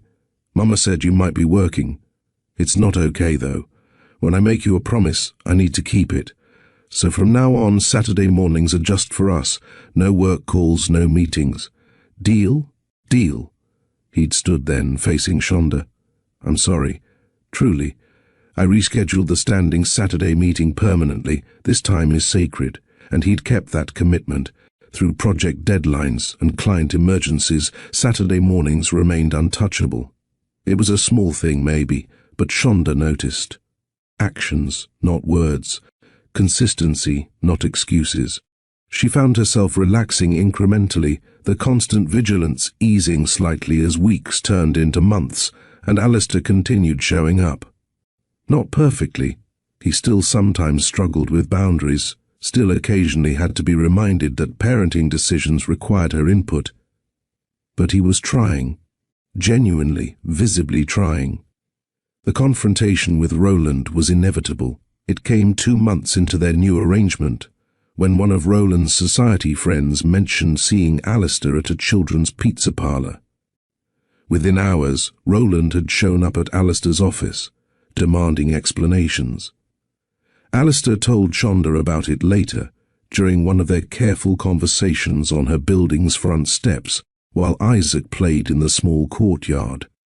"He threatened to cut me off financially, remove me from the company leadership track, tie up custody in courts for years." Alistair's voice was calm, but she could hear the underlying steel. "He said Isaac was a complication that could be managed if I'd just be reasonable." "What did you say?" Her heart was racing, preparing for disappointment, for the moment when family pressure would prove stronger than fatherly love. "I told him Isaac is my son, not a complication. That you are the mother of my child and deserve respect, not management. That if he tried to use lawyers or money to control this situation, I'd resign from the company entirely and build something of my own. You'd really walk away from Vance Enterprises." "I'd walk away from anything that required me to choose between corporate approval and my son. I made that mistake once with you. I won't make it again with Isaac." He must have been furious. He was. Still is. "But I'm not 23 anymore, Shonda. I'm not afraid of disappointing him if it means protecting my family." The word family hung between them. Isaac certainly, but did it include her too? She wasn't ready to ask, and wasn't ready for whatever answer he might give. But the fact that he'd stood up to Roland, had chosen Isaac over his father's approval, meant something. It was the choice she'd needed him to make 5 years ago, finally happening now when it could matter for their son. A week after the confrontation with Roland, Alistair asked if they could talk privately. Mrs. Patterson agreed to watch Isaac for an hour, and they walked to a coffee shop 3 blocks away, neutral territory where difficult conversations could happen without little ears listening. He pulled an envelope from his jacket pocket, worn at the edges like it had been read many times. "My mother left letters for people. The lawyer gave me mine last week. I think you should read part of it." Shonda took the letter carefully, noting Lorena's elegant handwriting on expensive stationery. Her eyes scanned the paragraphs until Alistair pointed to a specific section. "That girl from the library with the sketches and the fire in her eyes. Don't let her go, Alistair. I know your father will pressure you, will make you choose between love and legacy. But legacies are just stone and paper. Love is what survives us. If you're reading this and you've already lost her, find her again. Apologize. Fight for her. Be the man I raised you to be, not the one your father demands." Tears blurred the words. Shonda set the letter down, unable to continue reading. She knew we were struggling, and she tried to help. She believed in you, in us. I found another part where she talks about keeping something aside for when Alistair finally gets his head out of the boardroom and remembers what matters. She left a trust fund specifically designated for any children I might have outside of approved arrangements. She planned for Isaac before he existed. She planned for the possibility that I might mess up and need help making it right. That's who she was, always 3 steps ahead, always believing people were worth more than their worst moments. Shonda pressed her hands to her face, overwhelmed by grief for a woman who'd seen more and believed more than they'd given her credit for. I wish she could have met him. Me too. But in a way, she's the reason he has a chance to know me now. Her letter made me realize I was repeating the same patterns, choosing comfort over courage. I'm trying to do better. You are doing better. The words came out before she could stop them, an admission she hadn't planned to make. Not perfect, but better. Isaac sees it. I see it. The acknowledgement hung between them, fragile and significant. Progress measured in small admissions and careful trust. As the weeks turned into months, Shonda and Alistair's interactions evolved from careful co-parenting discussions to something that almost resembled friendship. They'd talk while Isaac played, sharing stories from their separate lives, building a new foundation from the ruins of their old relationship. One evening, after a particularly good day at the zoo where Isaac had talked non-stop about penguins, Alistair walked them home and lingered on her building's steps. "I never stopped loving you," he said quietly, watching Isaac chase pigeons in the courtyard. "Even when I was angry about you leaving, even when I tried to convince myself I'd moved on, it was always you. You were the standard I measured everyone else against, and they all fell short. Love isn't enough, Alistair. We proved that 5 years ago." "You're right. But love plus action, love plus change, love plus consistent effort, maybe that combination is enough. I'm not asking you to forgive me or take me back or anything like that. I just need you to know that every choice I make now, I make as someone who learned the hard way that feelings without follow-through are worthless. Actions are what matter," she agreed. "Not what you feel, but what you do with those feelings. Then judge me by my actions. I'm showing up for Isaac every time I promise to.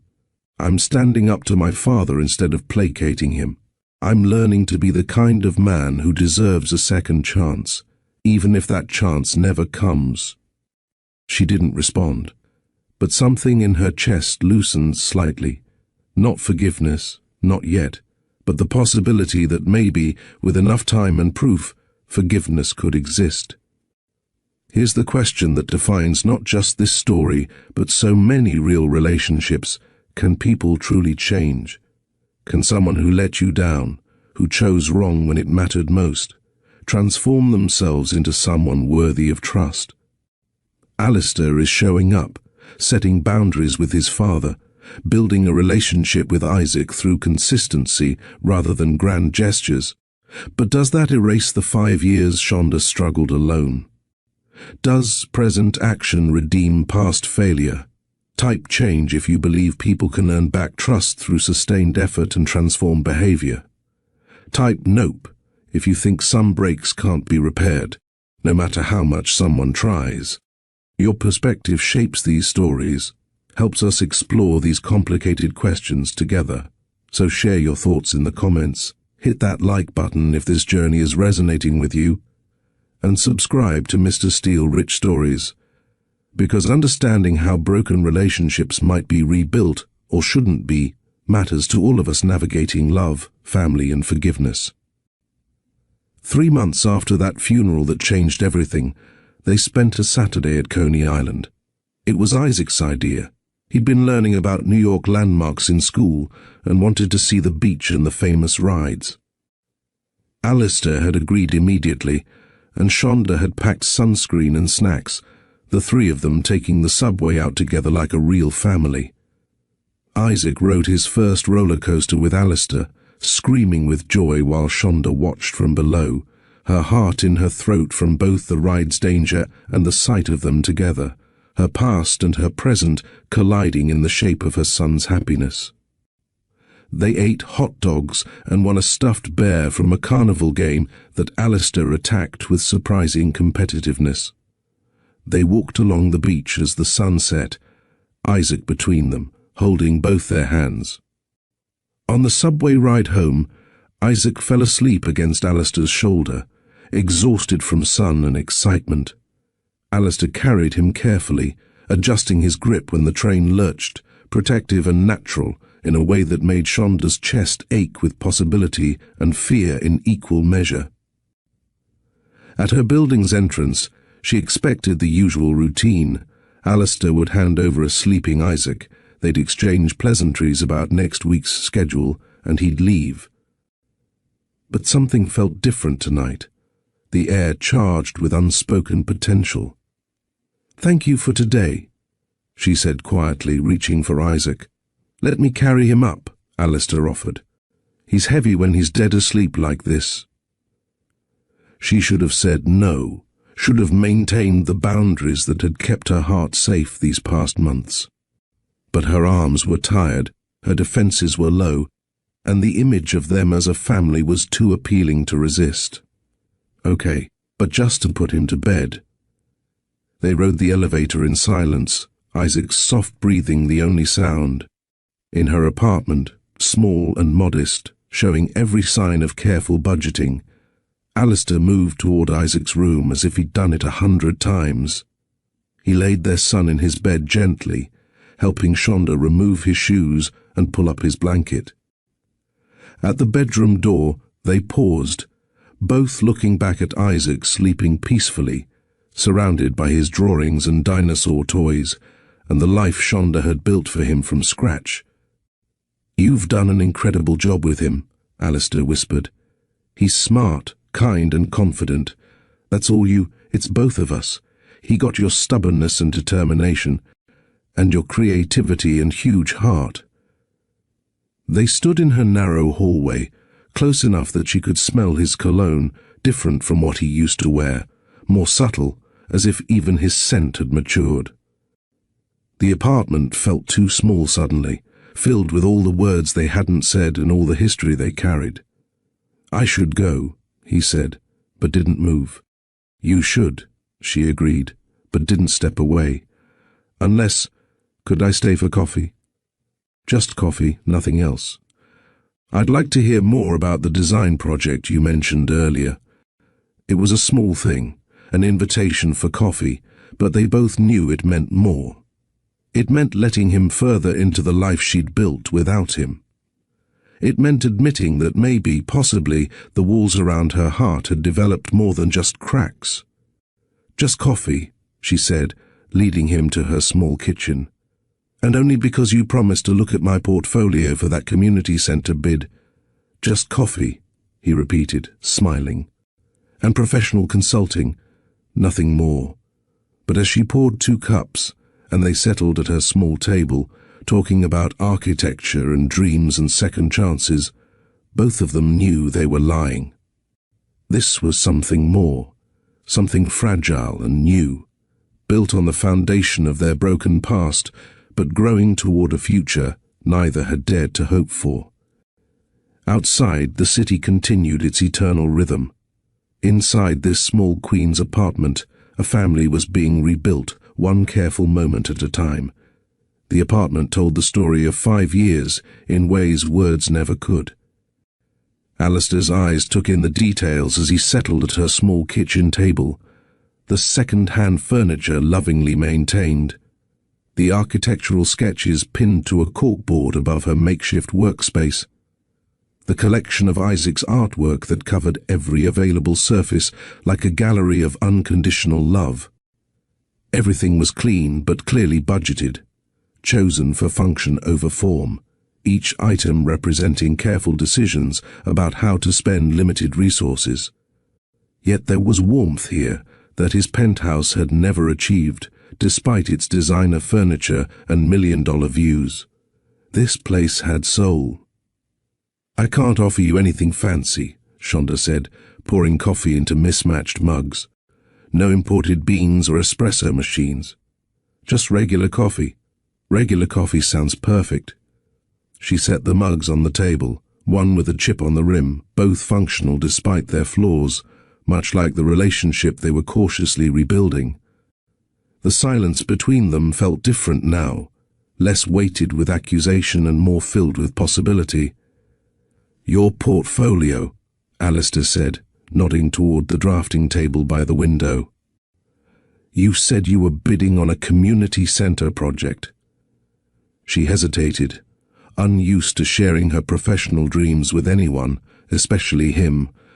But something about tonight, the successful day with Isaac, the comfortable quiet of her apartment, the way Alistair looked at her like she still mattered, loosened her usual guardedness. "It's a long shot, small firms competing against companies with actual resources, but the project is for a neighborhood that needs it, designing spaces that serve people instead of profit margins. It's the kind of work I always wanted to do." "Can I see?" She pulled out her sketches, watching his face as he studied them. His expression shifted from polite interest to genuine engagement, the way it used to when they talked about architecture in the library all those years ago. "This is brilliant," he said, tracing the lines of her community spaces design. "The way you've integrated green spaces with function, created privacy within openness. This deserves to win." Deserving and winning are different things. The firms with connections usually get these contracts. What if you had a connection? Vance Enterprises has been looking to diversify our portfolio, invest in community-focused developments. I could make an introduction. "No." Her voice was sharp, protective. "I won't get work because I'm the mother of your child. If I win this, it'll be on merit." He set the sketches down carefully, holding up his hands in surrender. "You're right. I'm sorry. Old habits, thinking I can fix things with money and connections. Some things can't be fixed that way. Some things have to be earned." "Like trust." "Like trust," she agreed. They sat in silence for a moment, sipping coffee, the weight of 5 years pressing down on the small table between them. Finally, Alistair spoke, his voice quiet but sincere. "I've been thinking a lot about what you've accomplished, raising Isaac alone, working those brutal shifts, keeping your skills sharp through freelance work, maintaining your dreams even when reality kept crushing them. You've done what I could never do, built something real from nothing. I did what I had to do, what any mother would do. No, not any mother. Some would have given up, let bitterness poison everything, raised a child who felt like a burden instead of a gift. You didn't do that. You raised an incredible kid who feels loved and secure and whole, despite everything he didn't have. That's not survival, Shonda. That's triumph." She felt tears threatening and fought them back. "He's worth it. He's worth everything. I know he is. But so are you. You're worth more than double shifts and second-hand furniture and postponing your life indefinitely. You've sacrificed so much, and I'm in awe of your strength." "Strength is just fear that's learned to function," she said quietly. "I was terrified every single day, terrified I'd fail him, that I'd made the wrong choice, that he'd grow up resenting me for keeping him from you. He could never resent you. Anyone can see how much you love him. Love isn't always enough. Sometimes kids need more than love. They need fathers, family, connections to where they come from." Alistair wrapped his hands around his coffee mug, gathering courage for words he needed to say clearly. "I need you to understand what I want, so there's no confusion or misread signals. I want to be an active father to Isaac. Not just weekend visits and birthday parties, but real involvement in his life. School meetings, doctor appointments, bedtime routines when you'll let me. The boring parts that actually matter, that's already happening. You've been consistent for 3 months now. I want more than co-parenting, though. He looked up, meeting her eyes directly. I want to build a life with you, Shonda. Not like before, not rushing into something without foundation, but slowly, carefully, proving through actions that I've changed, that I can be the partner you deserve and the father Isaac needs. That's easy to say when everything is going well. What happens when work gets demanding? When your father escalates his disapproval? When will the reality of blending our very different lives become harder than the romance of it? Then we'll deal with it, together, with honest communication instead of silence, with fights that we work through instead of running from. I can't promise perfect, Shonda, but I can promise a present, I can promise effort, and I can promise that I will never again choose my father's approval over my family. Family. She tested the word carefully. We're not a family yet, Alistair. We're two people co-parenting a child and trying to figure out if there's anything left of what we used to have. Then let me prove we can be a family. However long it takes, whatever tests you need me to pass. I'm not the scared kid who let his father control his life. I'm a man who lost everything that mattered and spent 5 years learning exactly how much I threw away. She set her coffee down, her hands trembling slightly. This moment felt enormous, the kind of decision that would ripple through years to come, shaping not just her life but Isaac's entire future. I'm not the same woman who left either. I've learned things about myself, about my strength, but also about my fears and how they can disguise themselves as wisdom. I ran because I was terrified, and I told myself it was to protect Isaac. Some of that was true, but some of it was protecting myself from being hurt again. You had every right to protect yourself, maybe, but I also deprived Isaac of a father and you of a son because I made assumptions instead of having one hard conversation. We both failed in different ways. The question is whether we can do better now. She pulled out her phone, opening her notes app where she'd been thinking about this, writing out conditions and crossing them out, building a framework for something she wasn't sure was possible.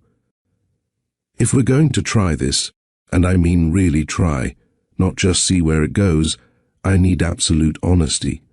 Even when the truth is uncomfortable, even when you think lying might protect me or avoid a fight, I need to know what you're thinking, what you're feeling, what pressures you're facing from your father or the company. I can do that. I need real communication, not you making decisions about what I can handle or what information I should have. We talk through problems. We don't retreat into silence or make unilateral choices that affect all of us. Agreed, if we struggle, when we struggle because blending a life after 5 years apart will be messy, we get professional help. Therapy, counseling, whatever it takes. No pride, no pretending we can handle everything alone. That makes sense. She looked up from her phone, meeting his eyes directly. Most importantly, so parenting stays the priority. Isaac's stability, his emotional health, his sense of security. Those come before romance, before our feelings, before anything else. If trying to be a couple starts damaging him, we pull back to just co-parenting, no questions asked. I wouldn't want it any other way. These aren't suggestions, Alistair. They're requirements. Non-negotiable terms for me, even considering letting you back into my life as more than Isaac's father. I understand, and I accept every condition. Your word is enough. If I can't trust your word, a piece of paper won't help anyway. The silence that followed felt different from earlier silences, charged with possibility rather than weighted with past failures. Alistair shifted in his chair, his hand moving across the table toward hers, but stopping short of actually touching, waiting for permission. "Can I hold your hand?" The question was so tentative, so respectful of her boundaries, that it nearly broke her. This was different from the Alistair who used to pull her into his arms without asking, confident in his welcome. This version asked, waited, and respected her right to say no. She placed her hand in his, feeling the familiar warmth, the way his fingers automatically intertwined with hers, like they'd never forgotten the pattern. 5 years dissolved in that touch, but simultaneously remained present. They weren't the same people who'd held hands in college, and that was perhaps for the best. "I've missed this," he said quietly. "Missed you, missed us. I've missed it too, even when I was angry, even when I convinced myself I was better off alone. May I kiss you?" Her heart hammered at the question, at the choice he was giving her, at the precipice they were standing on. Everything in her that had been hurt wanted to say no, to maintain safety, to avoid the risk of being destroyed again. But another part, the part that had loved him first and never completely stopped, wanted to know if that chemistry still existed, if 5 years and heartbreak had killed it, or if it had just been dormant, waiting. "Yes," she whispered. He stood slowly, moving around the small table, giving her time to change her mind. When he cupped her face in his hands, his touch was gentle, reverent, nothing like the passionate kisses of their youth. This kiss, when it came, was soft and questioning, full of promise rather than presumption. It lasted only a moment, but in that moment, Shonda felt the possibility of unfolding. Not certainty, there was too much history for certainty, but the genuine chance that maybe with work and honesty and time, they could build something stronger than what they'd lost. When they separated, she saw tears on his cheeks matching her own. "That's not a guarantee," she said, needing to be clear even as her heart raced. "That's just a willingness to see if this could work. That's all I'm asking for. A chance to prove we can do better this time. But let's be clear about something. This conversation, this kiss, this tentative agreement to try again, none of it erased the complications waiting outside Shonda's small apartment. Roland Vance wasn't going to suddenly embrace his grandson or approve of his son dating the woman he'd tried to eliminate years ago. The class differences that had strained their relationship before hadn't disappeared just because they'd both matured. Alistair would still face pressure from his family's social circle, from business associates who'd question his judgment, from a father who saw love as weakness and control as strength. Shonda would still struggle with feeling out of place in his world, with the financial disparities that made her uncomfortable, with the fear that history might repeat itself when pressures mounted. They'd have fights about parenting styles, about how to handle Roland's inevitable interference, about money and holidays, and whose traditions mattered more. Old patterns would try to reassert themselves, his tendency to make decisions unilaterally, her instinct to run when things got hard. Trust would take years to rebuild fully, and some scars would always remain tender. But here's what was different. They were facing these challenges as partners now, as parents who'd agreed that Isaac's well-being came first, as two people who'd learned the hard way that avoidance and assumption created more damage than difficult conversations ever could. They had tools now, therapy on the table, communication requirements, boundaries clearly stated. Most importantly, they had perspective. Alistair had lived 5 years without his son and knew exactly what choosing wrong looked like. Shonda had carried the weight of single parenting and understood that pride was expensive when paid for in her child's questions about his absent father. Neither would make their old mistakes lightly because they both knew the cost too intimately. So what can we learn from Shonda and Alistair's story? What truths emerge from the wreckage of their first attempt at love and the careful rebuilding of their second chance? First, understand that pride and fear are master disguises. They convinced Shonda that running away was protecting her child, when it was also protecting herself from potential rejection. They convinced Alistair that appeasing his father was strategic thinking, when it was just cowardice wearing a business suit. We tell ourselves stories about our motivations, dress up self-preservation as sacrifice, and genuinely believe we're doing the right thing when we're often just doing the safe thing. Second, one hard conversation can prevent years of pain. If Shonda had confronted Alistair about the pregnancy instead of running, if Alistair had stood up to his father instead of placating him, if either of them had chosen vulnerability over protection, Isaac might have grown up knowing both parents. 5 years of struggle and absence might never have happened. We avoid discomfort in the moment and create agony that stretches across years.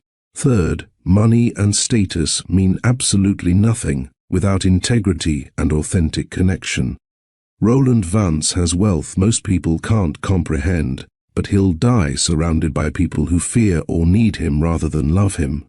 Lorena had everything money could buy, but wrote letters wishing her son would choose love over legacy. Shonda's apartment cost less per month than Alistair spent on suits, but it held more genuine warmth than the Vance estate ever had. Buildings and bank accounts are just infrastructure. What you fill them with determines their actual value. Fourth, second chances aren't automatic, and they certainly aren't guaranteed. They must be earned through consistent change behavior over time. Alistair didn't get Shonda's willingness to try again because he said the right words or made grand gestures. He earned it by showing up every Saturday, by defending Isaac to his father, by respecting Shonda's boundaries, by proving through months of small actions that his transformation was real. Trust broken quickly takes years to rebuild, and that's appropriate. The shortcuts that destroyed it can't be the same path that repairs it.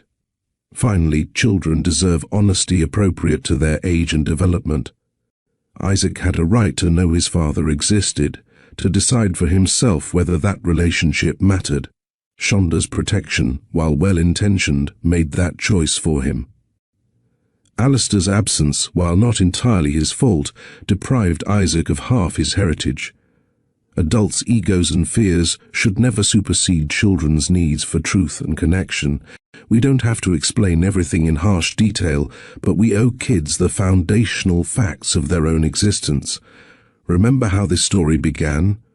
A single mother walked into her millionaire ex's mother's funeral holding the hand of a 5-year-old boy who looked exactly like him. Everyone stared. Whispers spread through the chapel like wildfire. A secret 5 years old was suddenly visible to everyone who'd once dismissed Shonda as unsuitable. But the real story was never about the scandal or the gossip or the shock value of the revelation. It was about a father meeting his son for the first time. About a man forced to confront his failures in the most public way possible. About a woman choosing to stop running and face the past she'd been hiding from. About a child who deserved better than the circumstances his parents' fears had created. That funeral became the turning point where everything changed, where Alistair saw what his weakness had cost him, where Shonda recognized that protection and avoidance weren't the same thing, where Isaac's existence demanded acknowledgement from everyone who'd rather pretend inconvenient truths didn't exist. Lorena's death, tragic as it was, gave them the collision that 5 years of separation had prevented. Sometimes it takes losing someone to realize what we've already lost and what we still have the chance to save. Now it's your turn to weigh in on this story. What do you think Shonda did right? She protected her son from a potentially toxic family environment, built a stable life on her own terms, and raised Isaac to be confident and kind. But she also made decisions based on overheard conversation rather than direct confrontation, deprived Isaac of his father for 5 years, and let fear guide her choices. What did she do wrong? And what about Alistair? Does his consistent effort over 3 months earn him a legitimate second chance, or is the 5-year absence too big to overcome? You have given him the opportunity to prove he'd changed, Or would you have kept your walls up permanently? These aren't easy questions with obvious answers. Real life rarely offers clear heroes and villains, just complicated people making imperfect choices with limited information and too much emotion. That's what makes stories like this worth exploring together. If you've watched this entire story, if you've felt Shonda's fear and Alistair's regret and Isaac's innocent hope, show that engagement by hitting the like button right now. Your likes tell us these deep, emotionally complex stories matter to you, that you want more content that treats relationships with the nuance they deserve, rather than reducing them to simple good versus evil narratives. Share this video with someone who's navigating co-parenting challenges, who's wondering if people truly can change, who's wrestling with whether to give someone a second chance or protect themselves from potential hurt. These conversations matter, and your sharing extends them beyond this comment section into living rooms and coffee shops and late-night phone calls, where real people need real wisdom. Subscribe to Mr. Steele Rich Stories if you haven't already, and help us push beyond that 2,500 subscriber milestone. We're building a community that believes in honest storytelling, in exploring difficult topics without easy answers, in recognizing that most of us are doing our best with broken tools and imperfect information. Your subscription says you're part of that community. Drop a comment telling us second chance or move on. Tell us if you think Shonda and Alistair should keep building toward a future together, or if she should maintain strict co-parenting boundaries without romantic involvement. Your perspective matters because it helps shape future stories and reminds everyone engaging with this content that they're not alone in facing these impossible choices. Shonda and Alistair's story reminds us that we can't rewrite our first chapters. The mistakes are permanent, recorded in the unchangeable past. But we absolutely can decide how the next chapters are written. We can choose honesty over avoidance, communication over silence, effort over convenience. We can earn back trust through consistent action. We can build new foundations on the ruins of old relationships. We can give our children better than what our fears would have allowed. None of it is easy. All of it requires courage, vulnerability, and the willingness to risk being hurt in service of something greater than self-protection. But the alternative, staying safe and separate, letting fear write the ending, that's not really safety at all. It's just a different kind of loss. Thank you for spending this time with Isaac, Shonda, and Alistair. Thank you for caring about their story enough to watch until the end. Keep showing up for the people who matter. Keep choosing courage over comfort, and keep believing that second chances, when genuinely earned, are worth the risk. This is Mr. Steele Rich Stories, where we explore the messy, complicated, beautiful reality of human connection. Until next time.